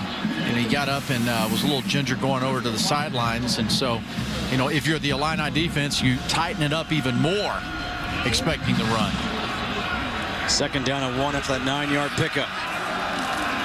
Handoff again to Toussaint. And Toussaint gets back to the line of scrimmage. Akeem Spence there for the tackle. This Illini defense, just can't speak enough about them, how well they've done in this ball game of keeping their ball club in it. You take away that first drive, they've been really good. Yeah, they've been very, very good. Third down and 1 coming up here for Michigan. If Denard Robinson's in the game, they take a chance of opening up that backfield, making him the tailback, but they'll probably stay eye on this. Up the middle again with Toussaint. And depending on where forward progress is, this could be very close to that first down marker. Ian Thomas there for the tackle. Let's check back in with Robert Flores in the studio for an update. All right, Justin, number 5, Boise State back on top. They get the benefit of a turnover here by Antoine Hicks of TCU. Tyrone Crawford scoops and scores, and Boise State leading 21-20. Right now, the difference, a missed point after by the Horned Frogs. That missed point after has been big today. Ohio State and Purdue. Well, that was the 13th Michigan rush of the day for 0 or negative. Will Hogrup on to punt. Langford can't handle it. Loose ball. Looked like Michigan got there first.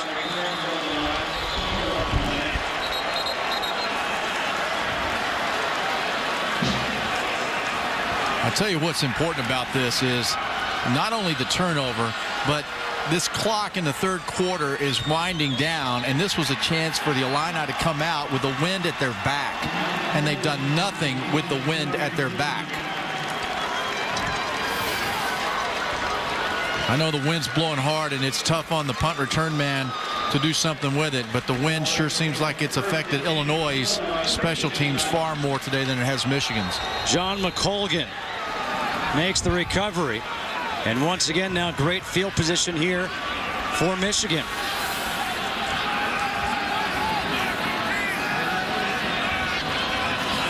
On first down, handoff, Toussaint. And Toussaint nearly broke a tackle. Tavon Wilson. Yeah, they've been tested today at Illinois' defense, but turnovers have been something that they've excelled at. Today, 1 turnover, no points, and you can see what they've done on the scores after turnovers through the season. 3-yard run for Toussaint. Vic Koenig's done a heck of a job coaching this defense. Second down and 7.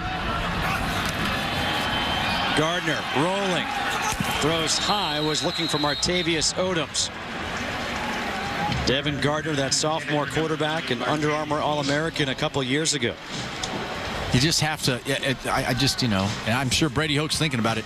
In a game like this, it's just lollygagging along. And all of a sudden, you're dominating an opponent, and you put it on the carpet, and it goes the other way, and it's 14-7. All of a sudden, you start feeling it, and you let the other team in the game. You have to put them away when you have the chance to do it. 3rd and 7.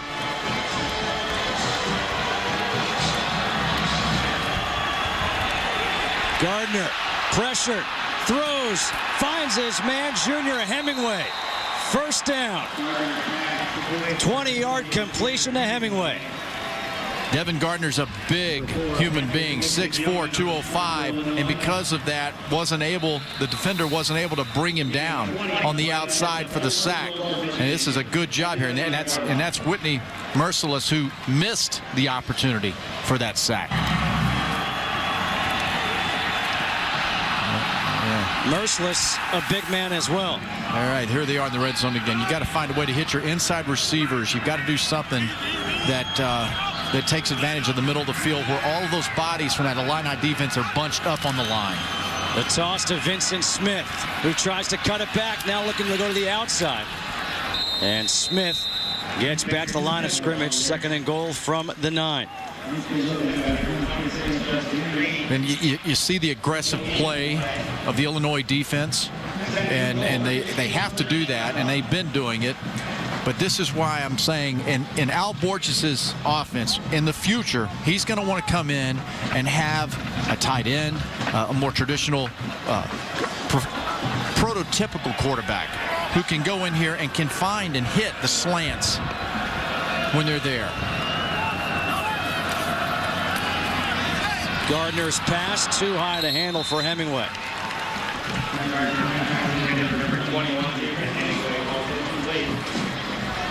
And he will find that. They'll recruit to that. I mean, Denard Robinson's fantastic at what he does.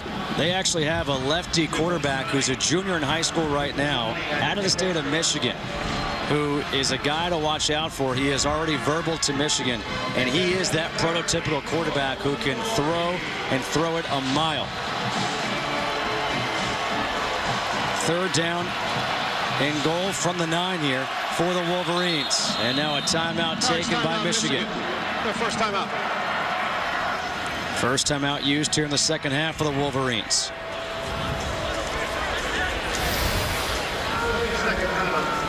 Yeah, the shoeless still going down there. Might not be in the game on the field, but he's in the game on the sidelines. And that's always good to see. A guy like Denard Robinson, he's one of the leaders of this team. He's the face of this Michigan team right now. He may not be playing, but the fact that he's still supporting his teammates is a great thing. The ESPN networks bring you another evening of games with highly ranked teams. Tennessee at number 8, Arkansas on ESPN2 at 6. Western Kentucky at number 1, LSU at 7 on ESPNU. Number 3, Alabama takes on Mississippi State at 7:45 on ESPN. Then the big one at 8 p.m. on ABC. Oregon against number 4, Stanford. Andrew Luck and the Cardinal, their undefeated season against the Oregon Ducks. The one loss coming against LSU in the opener of the season. Junior Hemingway, he's over here in this slot right here. See if they go to him. 3rd and goal. The quarterback draw. Gardner. The spin move, and he gets taken down at the 5. Shupo Sani. Nice call. I like the call, but watch the speed of this Illini defense. They bow their neck again. Absolutely have just gritted their teeth in this football game.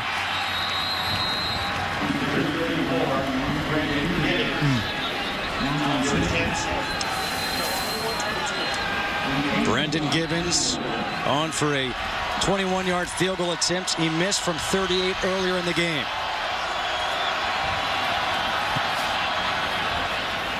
This time he hits it, but there is a flag on the field. And it's going against Michigan. Michigan just doesn't like to be in the red zone. It's not been a good afternoon for them. The first flag against Michigan today. Number 34 was going forward at the snap against the offense. 5-yard penalty, still 4th down. How often do you see that? The flag on a field goal attempt called on the kicker. Not often. The last 3 red zone tries, though, they had it on downs, they had the fumble, missed field goal. See if they can do something on this one here. So we go now from 21 to 20. Now it's 27-yard field goal attempt. And he is good. It's one of those when you're Brendan Gibbons, you better make it. If that penalty was against you, you've got no one else to blame. I think he was probably thinking ahead. He just wanted to back up, give himself a better angle.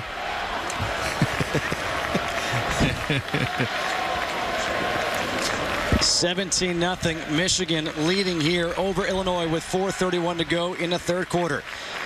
The American Music Awards are live Sunday, November 20th at 8/7 Central on ABC. It's the one place to see all of your favorite artists, see performances by Katy Perry, Jennifer Lopez, Lil Wayne, Taylor Swift, and Pitbull. It's music's biggest night live. Craig, you're a big fan of Pitbull, right? Absolutely. Absolutely. That's what you listen. You'd be surprised. I'll show you my deal later. I've got it on the iPad. Hey, which is a great segue for me because I always like to recognize the bands.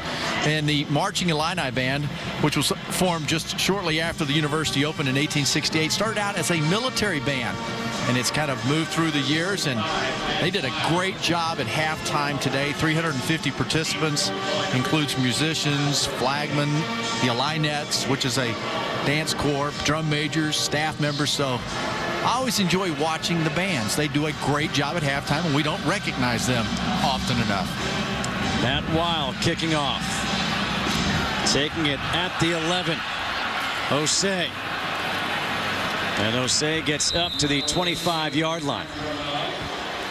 17-0 Michigan leading Illinois. And Craig, this Illinois offense has done virtually nothing in this game. So what do they have to do to maybe change the pace or something, get something positive? How about take advantage of the aggressive defense that Michigan has? Maybe throw some middle screens, do some quick throws to get rid of the football, do some counters. They need a misdirection here and there. They've got to take advantage of a very aggressive Michigan defense that's swarming to the football. We'll see what happens. They bring back Nathan Shieldhouse at quarterback. Sat out the last drive. Shieldhouse, flag comes flying in as he takes it up to the 39-yard line. But this one's coming back.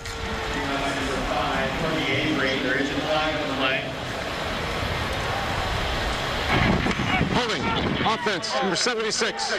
10 yards from the previous spot. Repeat first down. Graham Posick, the center. Yeah, he's just shaking his head. But aggressive frontline play will force an offensive lineman when he's beaten into holding. Right side of the screen, left side of the screen, excuse me. Now 1st and 20. Something this offense can't afford to have happen. Back it up 10 more yards after they had a big game. Shieldhouse. Very similar, gets a block as he gets out of bounds.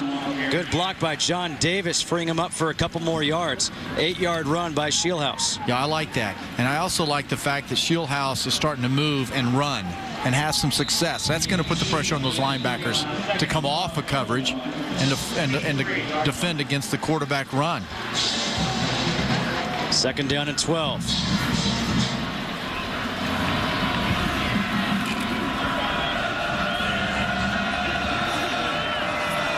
We talked about Shieldhouse being that dual threat quarterback. He leads his team in rushing, coming in with 501 yards. And off to Ford. And Ford moves that pile up to the 27-yard line. You saw the chess match there taking place. Michigan's defense, 2nd and 12, so they backed out, and it looks like there's 6 guys on the inside. So Shieldhouse calls a run.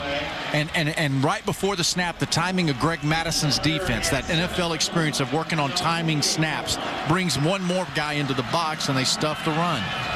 The Illini looking for their first 3rd down conversion of the game. And again, watch now, Justin, the defensive line. Remember, this is what they've been doing all game. 4 will come, and 3 or 4 will back out.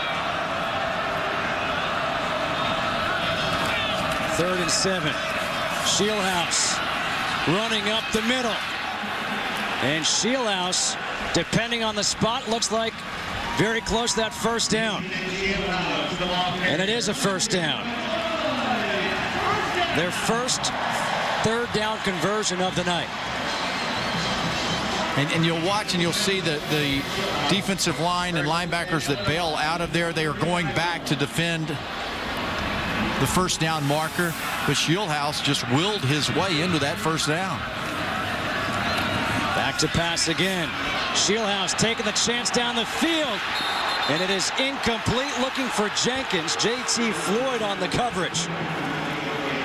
Jenkins in the crowd here at Memorial Stadium looking for a flag. Yeah, and this here, right, this is not chipping away. You don't throw the ball when there's that big of a cushion on the left side. Look at the cushion at the start. It's not like it's bump and run.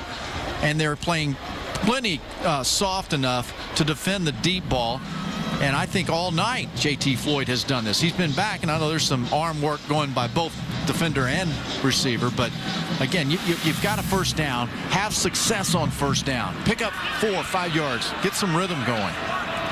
Michigan's defense playing against Jenkins soft. Illini, they wanted him to be uptight against him, and the pass is completed to Spencer Harris. Another first down. A 14-yard completion to Harris. His first catch of the game. Every time that they have a positive play, it's going to put a little question mark in the head of that Michigan defense that's been 100% playing downhill today. Donovan Young in at tailback. Shieldhouse again looking for Jenkins. And Jenkins able to pull it in. Adjusts his body. 29-yard completion, and now it's the first time in this game that Illinois is in Michigan territory. Yeah, I think this is right here. You see the foot fire at the line of scrimmage, and then it's the back shoulder throw. I'm not so certain that wasn't probably a call at the line of scrimmage. Did he have possession, though, as he went down? This play was a catch. That ruling is under further review.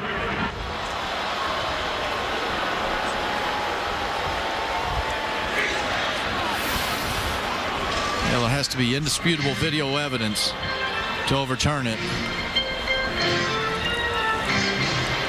No. That ball, definitely not. You can see the ball's loose right there. Yep.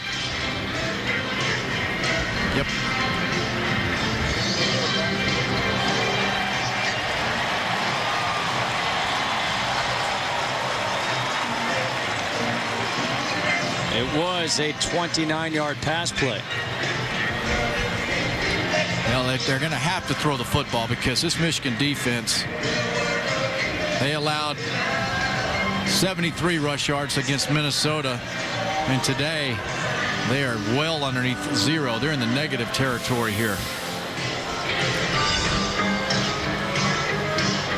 J.T. Floyd in this secondary at Michigan playing very good football. And this just, I remember we did this game here 2 years ago, and Illinois had a big victory over Michigan.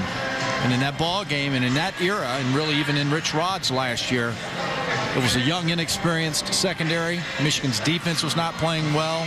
The offense was playing extremely well. Brady Hoke came in here, brought in Greg Madison, and it has made all the difference in the world. The pass was incomplete. It'll be 2nd and 10, 49-yard line.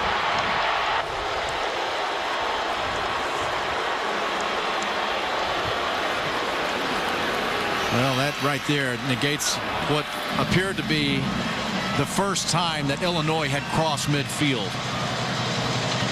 They will have the ball now at their own 49-yard line, 2nd down and 10. They're looking for that big play. They said they would need big plays in order to win this game. And you know what? They're getting the matchup up top. J.T. Floyd, he's one-on-one. Nobody's in the middle of the field. They just can't make it happen. Jenkins is not beating Floyd. And this is by far and away the best drive of the game for Illinois. 2nd and 10, Shieldhouse pass, and that's incomplete. Again looking for Jenkins, and now a flag comes in very late.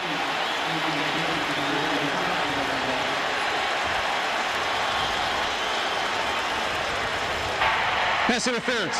Defense, number 25. Ball will be placed at the spot of the foul. Automatic first down.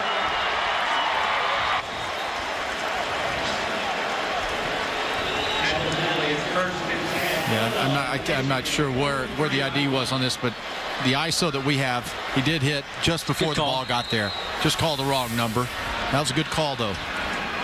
So first down. Now, once again, they are officially in Michigan territory. Shieldhouse John Davis. And Davis, another first down. 11 yards. Desmond Morgan brings him down. Justin, the offensive line of Illinois picked up this Michigan defense that backs out of there and allowed the play to develop, and it was a high percentage throw underneath.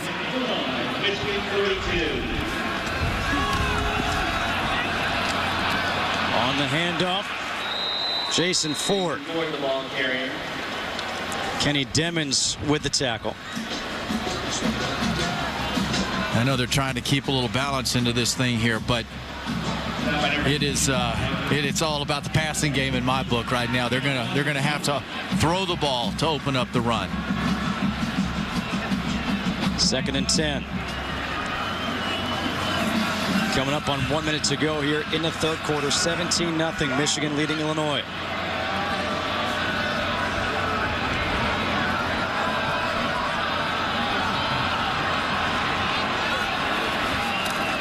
Shieldhouse facing pressure over the middle, and it's dropped as two players from Illinois collide. Spencer Harris and John Davis ran into each other. Harris had it before running into his teammate. That's not the way that thing is drawn up. But again, at least there's some time to let the ball go and be thrown. And if his partner's not there, this is a completion. First time that, of course, just when you decide not to go that direction, Jenkins is open. First time we've seen him all night hold up that hand saying, I got it. Hey, Justin, from up here, you and I are perfect. 3rd and 10, 10th play of the drive coming up. Empty backfield. Ryan Langford to the outside. And Langford gets shoved out of bounds, picks up another first down. 18-yard completion to Langford. Remember I told you a while ago they need to run some screens to take advantage of that. You see the success there. You've got a very aggressive Michigan defense running hard to the original point of attack. That's a high percentage throw that, again, success throwing the ball. Keep throwing the football. Remember, this quarter they're going with the wind. Keeper by Shieldhouse. Shieldhouse to the end zone. Touchdown.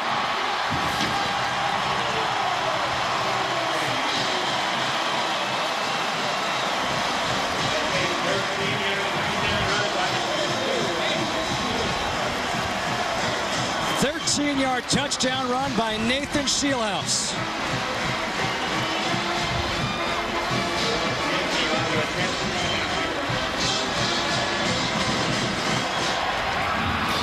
Derek Dimke on for the extra point.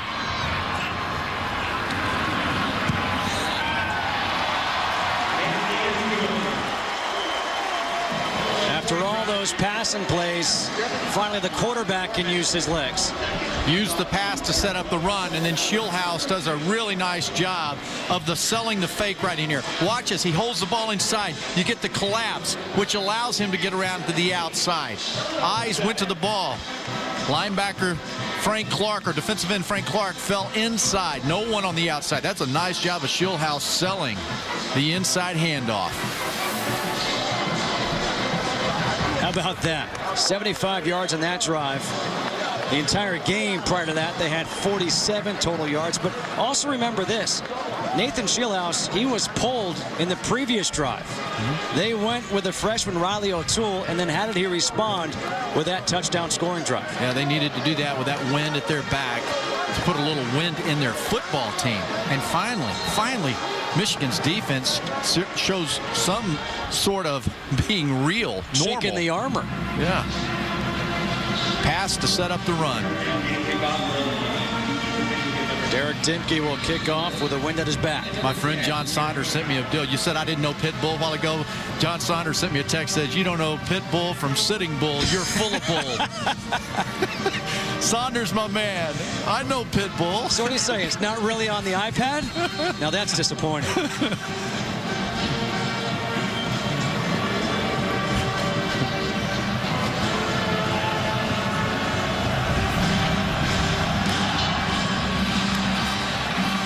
And that will sail out of the end zone. It'll be Michigan ball from the 20. Now let's take a look at this week's BCS standings, brought to you by Discover Card. Of course, the big story this week was after Alabama had lost to LSU, they still were placed in front of Stanford. Interesting to see how Boise State moves if they hang on to win. You know, how this difficult game against TCU, not the same TCU team that we've seen in the past. Devin Gardner still in at quarterback here for Michigan. Fits Toussaint in the backfield. Handoff is to Toussaint. And Toussaint picks up a couple of yards. Akeem Spence there for the tackle. I think we got a good quarter coming up here now. The last time these teams played last year was 67-65 in triple overtime. I don't think we're going to hit that number, but we could have a very good fourth quarter. It's nice to see the Illini at least score points. 17-7 at the end of 3.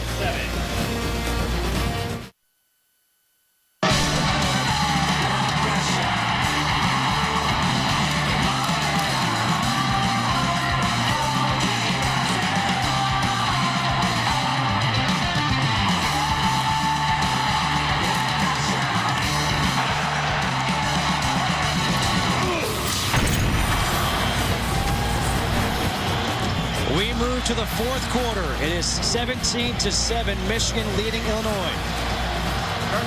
You see Devin Gardner in at quarterback for Michigan. Denard Robinson is on the sideline right now. Second down and 8. It's kept by Gardner.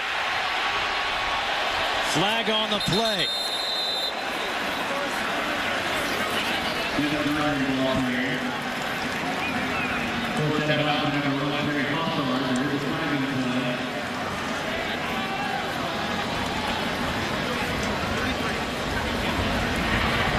Personal foul.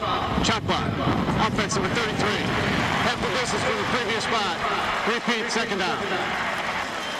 That's against Stephen Hopkins. And for those of you just joining us, you see Denard Robinson there. You look at a couple of plays that he had back-to-back. Yeah, this one here was the slamming of the helmet to the ground. The very next play, rolling right on third down, took a pretty good shot. That was his last play. And then just before the last commercial break we had on the sidelines trying to warm up and throw, looks like he's gingerly holding his hand. So the sophomore Devin Gardner is in at quarterback. Right now, Illinois' defense is making it hard on Michigan because they're not breaking down in their assignments. Just like that last play, great safety support, filling the lane, keeping the ball carrier from turning the corner. On 2nd and 19, handoff to Toussaint. And Toussaint gets up to the 20, a pickup of 9. Tavon Wilson with the tackle. Number 3, Tavon Wilson. I think at this point here, you have to be mindful at Michigan that Illinois' defense is playing very well. You don't want to make a mistake down here. And Devin Gardner, coming into this ball game, was 9 of 17. So he's not got a lot of times stepping up in that pocket, making plays. And he does have 1 interception out of those 17 throws. 3rd and 10 coming up. Vincent Smith now in the backfield for the Wolverines. Gardner escapes the initial pressure, and he's able to spin forward to the 24-yard line. But a good job once again by this Illini defense forcing the punt. Numbers of Illini helmets getting to the quarterback. Much like Denard Robinson, Gardner's hard to find. He can move, so you know this is a game here. Illinois' defense continues to give their offense a chance. Will Hogger up to punt. Terry Hawthorne is back at his 35 for Illinois. Hawthorne takes it to 32. Reverses field, gets a block. And Hawthorne takes it out to the 38, a 7-yard return after a 44-yard punt. Thomas Gordon with the tackle. Nathan Shieldhouse and this Illini offense came alive in the third quarter with 8 first downs. They had 1 in the first half. Fourth quarter, let's see what they can do here.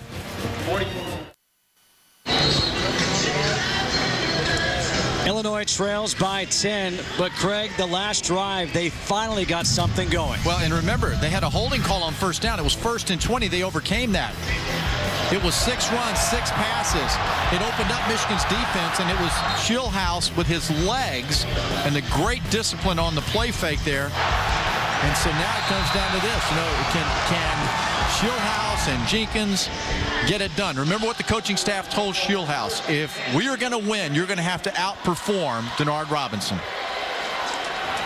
Best starting field position since the opening drive for the Illini. Shieldhouse back to pass. And that is incomplete. Was looking for A.J. Jenkins. A.J. Jenkins came into this game averaging 114 yards per game. Good for 8th in the country. And they've paid a lot of respect and attention over there. This ball here, because of the cushion, has to be pitch and catch. Tonight, just 47 yards, been thrown to 14 times.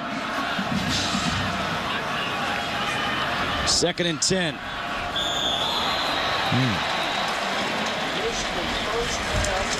Flag comes in. Both lines pointing at each other. You jumped. No, you jumped. Defense. Offside. Number 68. 5-yard penalty. Still 2nd down. That's against Mike Martin. 2nd team All Big Ten last year. Brady Hoke, a former defensive line coach. The D-line coach is a D-line coach. Greg Madison's the D coordinators, former defensive line coach. So that unit will get a lot of attention in film rooms.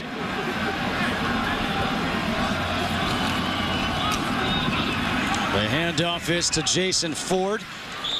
And Ford gets out to the 46-yard line, pickup of 3. Jabril Black with the tackle. Yeah, and that's a nice call and a positive gain here, because this is a real manageable situation here. And I'm not so certain that at this point in the ball game, with a little momentum on their side, that Illinois is not thinking about keeping it in their possession. On 3rd and 2, Shieldhouse keeps it on the zone read. Gets the first down. Up to the 46 of Michigan. Yeah, that last drive, Illinois was 5 of 5 on 3rd down. They continue to beat here because of the 3rd and short and manageable. This is an outstanding call. A lot of that aggressiveness going to the point of attack on this football. Start doing the counters, misdirections. Don't give up on the screens. Troy Pollard now in at tailback.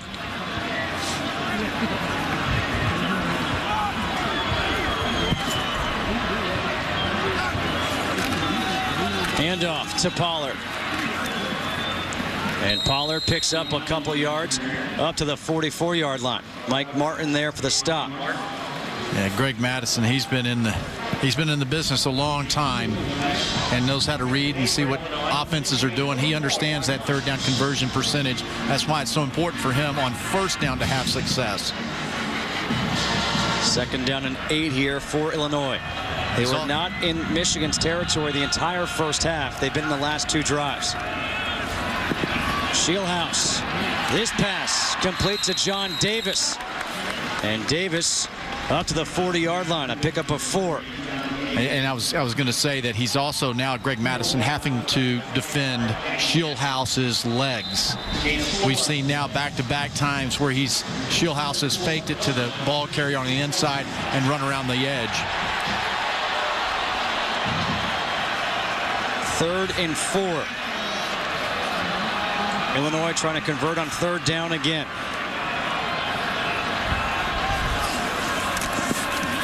Shieldhouse, the pass is picked off. Down the sideline goes Floyd.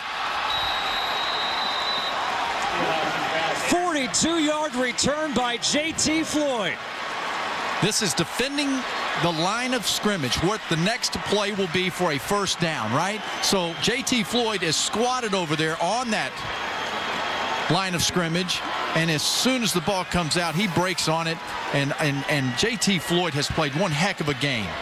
And you know, at some point, you got to go to somebody else in the passing game. It can't always be to A.J. Jenkins. at the Illinois 22-yard line. Another turnover now. Great field position here for Michigan. Gardner, the handoff to Toussaint. And Toussaint gets hit in the backfield, wrapped up by Terry Hawthorne.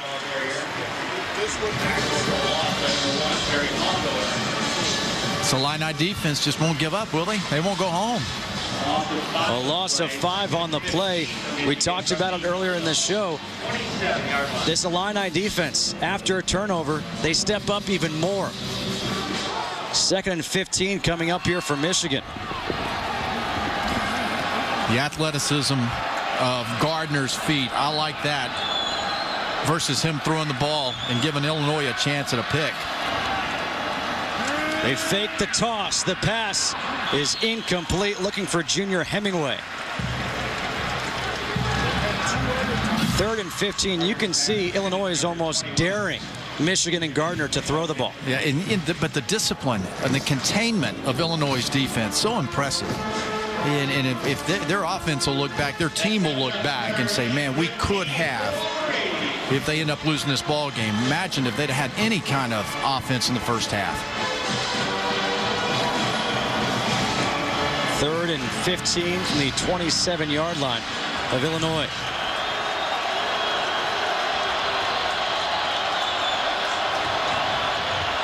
Gardner steps up over the middle, complete. Odoms, touchdown. A 27-yard touchdown pass to Martavius Odoms. You dare him, he steps up and makes the play. Don't dare Devin. This was all about the offensive line. Illinois decides to rush 3, dropped 8. Gardner wisely pushed the pocket, opened up his receiver, and threw the ball. They take advantage of the turnover. Brendan Gibbons on for the extra point.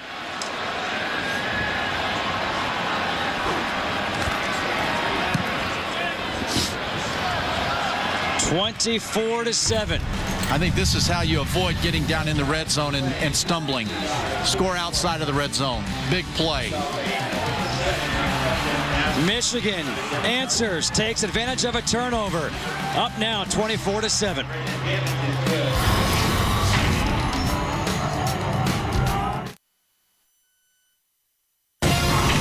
ESPN's College Football on ABC. Brought to you by K Jewelers, the #1 jewelry store in America. Every kiss begins with K. Lexus, it's time to engineer amazing. And Ally Bank, no nonsense, just people sense. A couple of famous Illini alums. George Halas, Dick Butkus, both went on to the Chicago Bears, became legends in the NFL.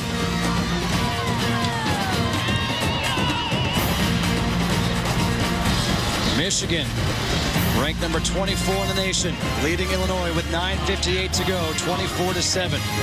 Matt Weil will kick off here for the Wolverines.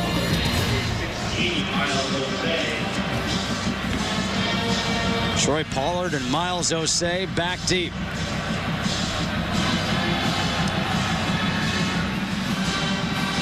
Pollard in the end zone. Osei says, you're staying right there. Let's take a look at tonight's Good Hands Play of the Game, brought to you by Allstate. Yeah, I think this really comes back to being where the great read on the outside by J.T. Floyd, squatting on the first down marker, and then the patience of Devin Gardner pushing the pocket, which means you're stepping up in, putting pressure on the secondary to come off of coverage, and it opened up the receiver, and that's nice execution. Points off turnovers. Nathan Shieldhouse in at quarterback, under center with Jason Ford in the backfield.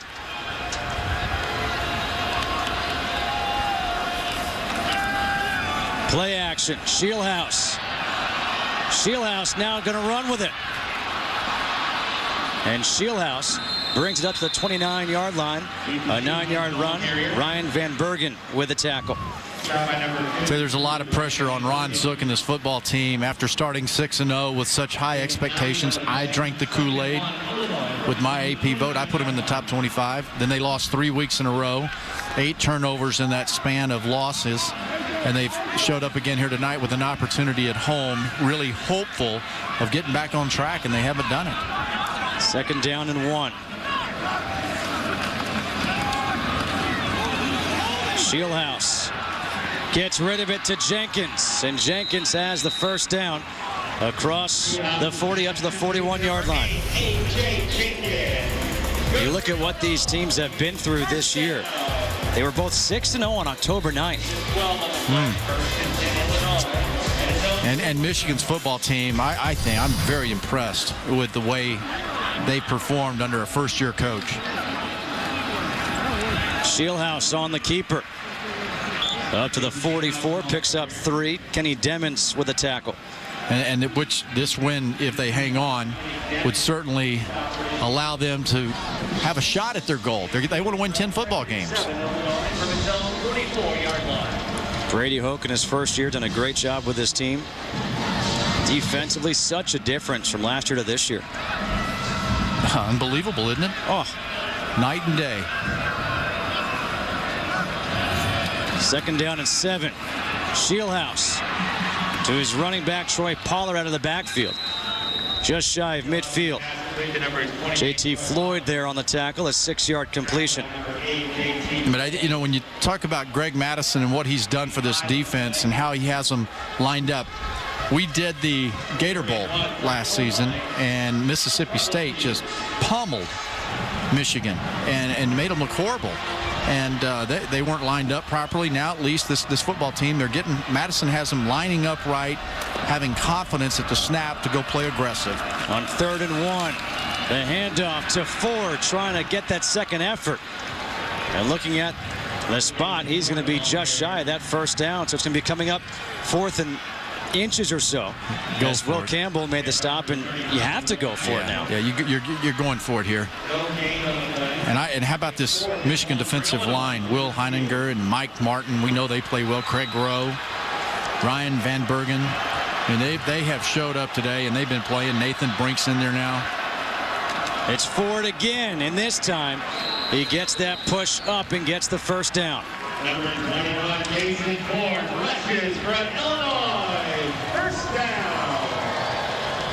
Interesting to see what the future holds for Denard Robinson. Hopefully, it looks like, based on him over there trying to get back in the game, that his hand or whatever's ailing him is going to be okay.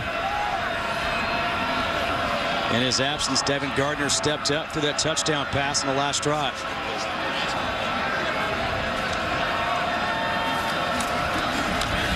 Shieldhouse finds Young out of the backfield. And there with the tackle is JT Floyd, who's really having a good game. One more time. Let's see if we can blow it up for you here. And hand going forward. Oh, yeah. Yeah, hits that helmet. Absolutely. Great job, truck. As in the production truck. Yes. Shieldhouse overthrows his intended receiver, A.J. Jenkins. Justin Kutcher alongside Craig James here. Mike Patrick under the weather. Mike, get well soon. This crew, everybody in the truck, they miss you. Mike Patrick, man, he's at home taking a night off. I get that text on Thursday. I was going to the Virginia Tech, Georgia Tech game. Mike's in the hospital. He's sick, and we're glad to hear that he's doing better. And, yeah. And we miss you, Mike, and hope you're doing good. Yeah, he is home now. He's out of the hospital now, so he is at home resting well. 3rd down and 9 coming up here for the Illini.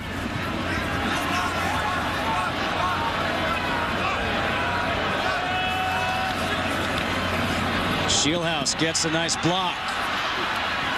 Throws towards the sideline, completes it to Jenkins. And there is a player down for Illinois, Jeff Allen. A 12-yard completion to Jenkins for the 1st down, the 7th catch of the game for Jenkins. Illinois' offensive line has gradually figured out how to handle Michigan's defensive front when they put those 7 or 8 on the line and drop 3 and bring 4.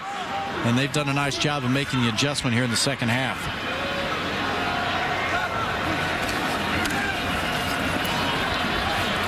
Shieldhouse. Pass It is incomplete, intended for Spencer Harris. No, they're going to say he caught it. Yeah, I tell you, it's yes and it's no out there. They had mixed signals from the officials, but I thought Harris did a heck of a job. Yeah, he caught that football. Okay, so now they are saying incomplete. Okay, now yeah, it sure looks like that Harris used his body to shield the defender from coming through and making the play on it, and kept his arm underneath the ball that it did not hit the ground. Well, Harris says, I caught it. And this play will be reviewed. Ruling on the previous play was incomplete pass. That ruling is under further review.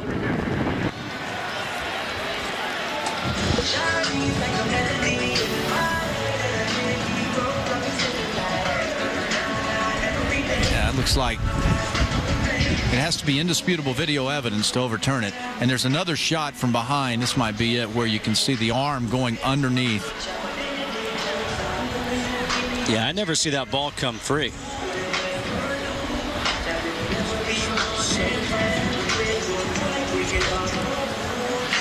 Although, you know, and you and I were talking about this, our last several we've been wrong on, but it just...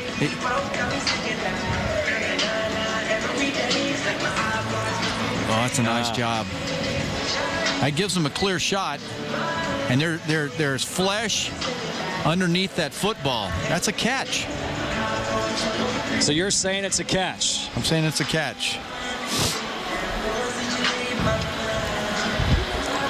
What's your rate this year? Well, lately it's been bad. Well, it's been consistent at least.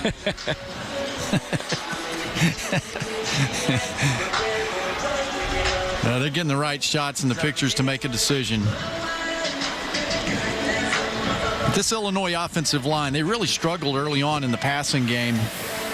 Any game, run game, pass game, but the passing game in particular. I like what Michigan was doing on 3rd and long, showing 7, and you don't know who was going to peel out of there, and there were a few sacks that resulted in that. After further review, the ruling on the field stands. Incomplete pass. You're staying consistent. Absolutely. I'm right. He's wrong. It would have been 1st and 10 at the 22. Instead, the ball is at the 36-yard line, and it's 2nd down and 10. 5:56 to go here in the 4th quarter.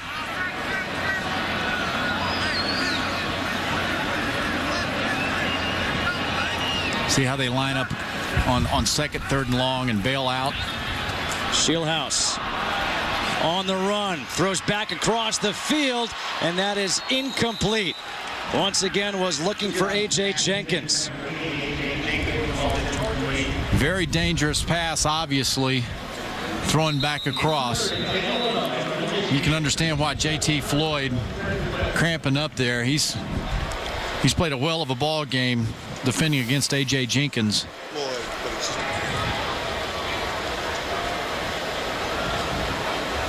Yeah, just trying to go back in here to see if he can make the play, but Jenkins, you know, just not one of his nights here. He's a heck of a player.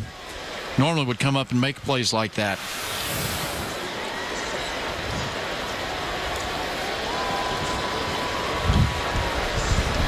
With just 2 races remaining to crown a champion, only 3 points separate Carl Edwards and Tony Stewart in the fight for the NASCAR Sprint Cup. The chase for the NASCAR Sprint Cup continues with the Cobalt Tools 500 at Phoenix. Coverage begins on ESPN Sunday at 2 Eastern. There you see Carl Edwards and Tony Stewart duking it out. Look at that. 3 points behind. Are you serious? Tony Stewart and Edwards last week had a nice race in Texas. Stewart said he felt, I think he was kind of being pretty bold all week, wasn't he? Yeah. He was saying, watch out, I'm coming. J.T. Floyd just now getting off the field. 3rd and 10 here for Illinois.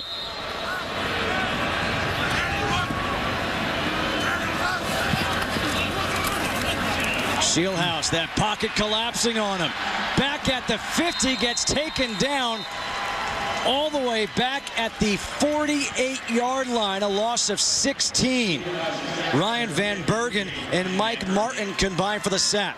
You know what? When you have 4 motors that run as fast is Mike Martin. If you're not getting rid of the football, there's going to be a sack. And Nathan Shieldhouse had nowhere to go. That's good defensive line pressure. Shieldhouse has been sacked 3 times in this game for a loss of 42 yards. Now he's facing 4th and 26.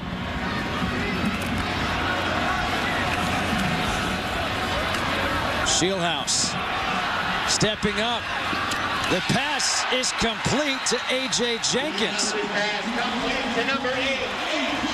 Jenkins. You know, this is what drives coaches crazy and fans crazy. I mean, he is right on the line when he lets that thing go. Wow. Yeah, that black line, he's right on it. They're going to review that. The ruling on the field was a catch. That ruling is under further review. That catch was good for 32 yards. But from the naked eye, that's what I was thinking. Was he over that line? And you get a good look with this black line.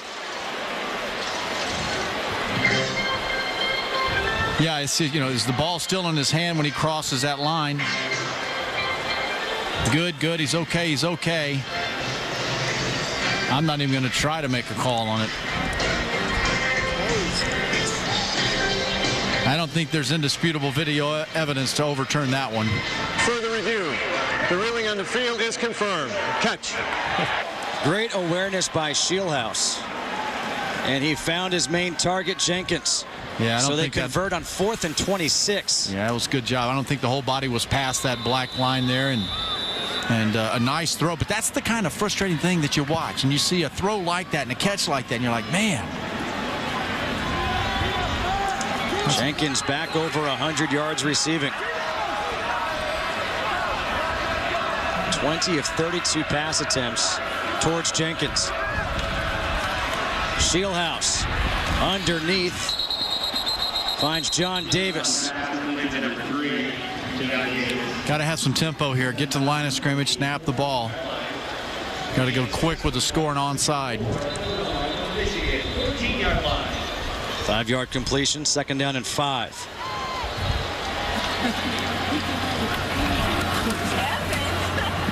Shieldhouse keeps it.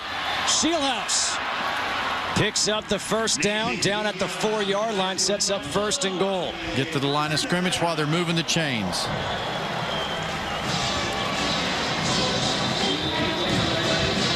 It's really been effective, Shieldhouse, with the fake and then the quarterback run. Handoff to Ford. Ford tries to reach for the goal line, down at the 1, a pickup of 3, 2nd and goal from the 1. That'll cost them at least 20 seconds. Needed to score there.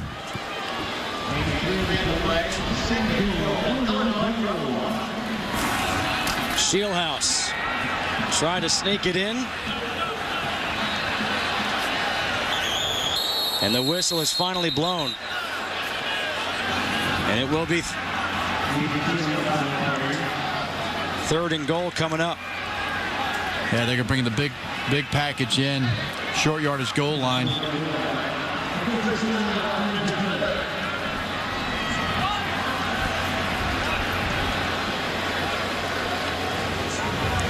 Player down on the field here for Michigan, 24-7. Michigan leads Illinois. Let's check back in with Robert Flores for an update. All right, Justin, AT&T All-America Player of the Week update, and Oklahoma State quarterback Brandon Wheaton certainly a worthy candidate. 5 touchdowns for the Cowboys against the Texas Tech Red Raiders, 423 yards.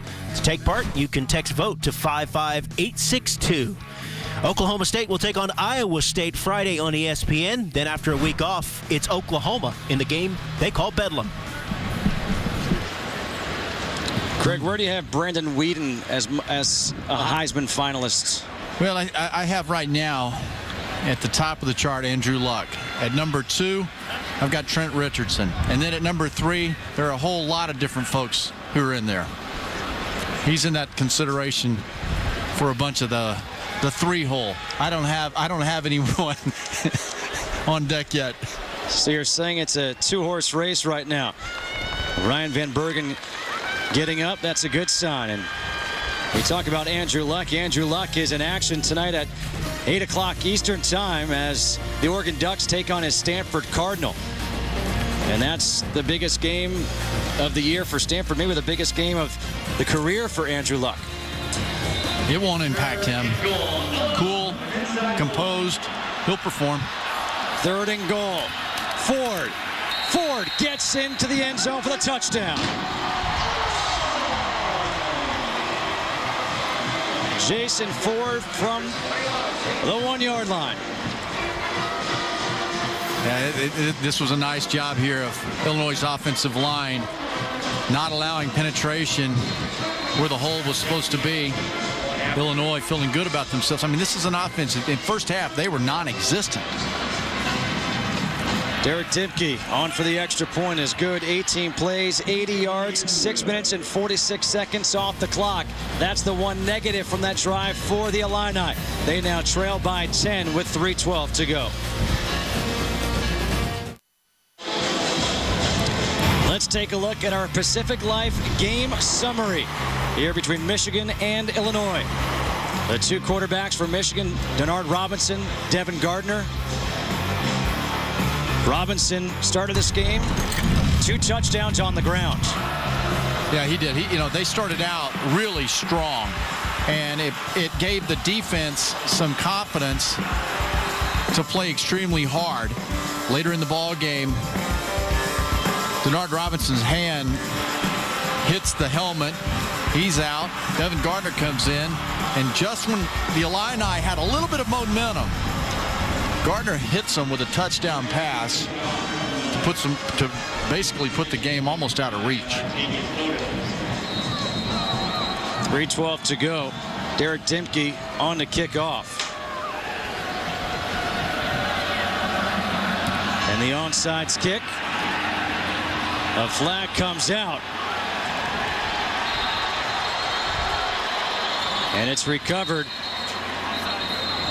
by Roy Roundtree for Michigan.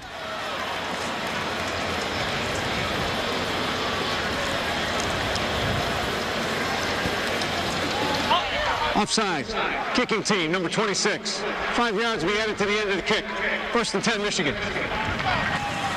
Yep, everybody gets aggressive and a little antsy on those, and hard to hold your water going across there before the ball's kicked. And as soon as you saw the flag come out, it's kind of like, doesn't matter who recovers. Of course, when that melee's going on down there, they don't know that exactly. yet, do they? But like you said, from up here, it's great. A 10-point lead here for Michigan. Gardner under center.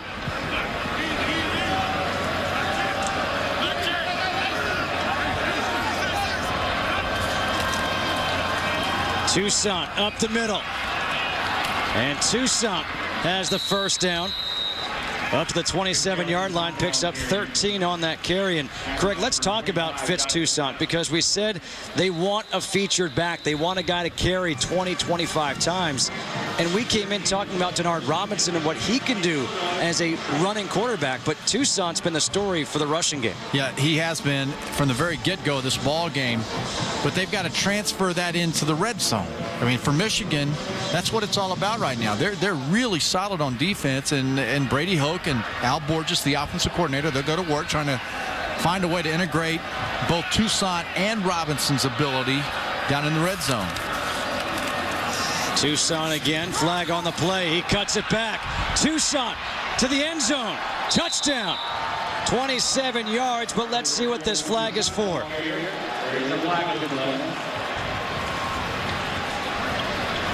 Offside, defense, number 99, lined up in the neutral zone. The penalties decline. Touchdown. You said it before, they struggled with their red zone offense, so don't get in the red zone.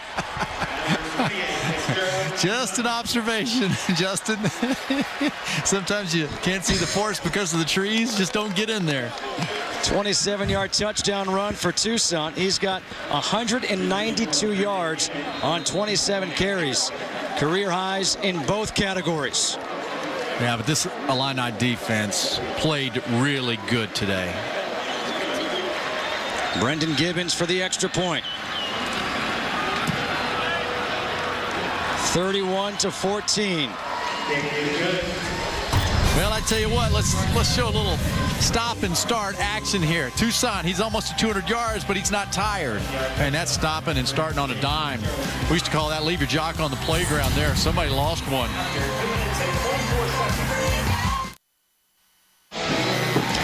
Looking at the standings in the Big Ten, if you look at the Legends division, Michigan State with a big victory today. Michigan right now looking like they're going to move to 4-2. Nebraska knocked off Penn State in an emotional game in State College. But how about that Ohio State-Purdue matchup? Ohio State had their extra point blocked. That would have given them the lead. They then lose in overtime. Yeah, I think, the Ohio State loss means that Wisconsin controls its destiny. They just need to beat Illinois next week, then Penn State. They're in the Big 12 in the Big 10 championship game. And Wisconsin's at home against Penn State. Matt Weil, the kickoff deep into the end zone. It'll be Illinois ball at the 20, but let's get an update from Robert Flores in that TCU Boise State game. Yeah, what a finish it's shaping up to be, Justin. All right, TCU first gets the touchdown when Casey Paul Hall finds Brandon Carter. You see the score, Horned Frogs down 7. Instead of going for the point after, they go for 2, and it works. Paul Hall to Josh Boyce, got it. TCU leading 36-35, under a minute to go at Boise. Unbelievable game there. You know what that means, though? There's too much time. Kellen Moore's going to take them right down the field. Nathan Shieldhouse. He gets wrapped up and sacked by Ryan Van Bergen. All right, so TCU, Boise State. Last year it was Boise State against Nevada. And now it's TCU trying to play that role of spoiler. Well, and what happens here, if Boise State falls out, the other unbeaten now out of that non-AQ is the University of Houston. And if Case Keenum keeps the beat going and gets them there, they might get in the conversation of having a chance to be in the BCS. Shieldhouse lost that ball. Incomplete, was looking for Spencer Harris. But Kellen Moore with a minute to go in a football game on the blue carpet, he will get them down. TCU will have to make a play because Moore's going to take him down the field. He did it last year against Nevada. They had the chance. 3rd and 18 coming up here for Illinois. That's why you got to just, let the season play out. Games take place.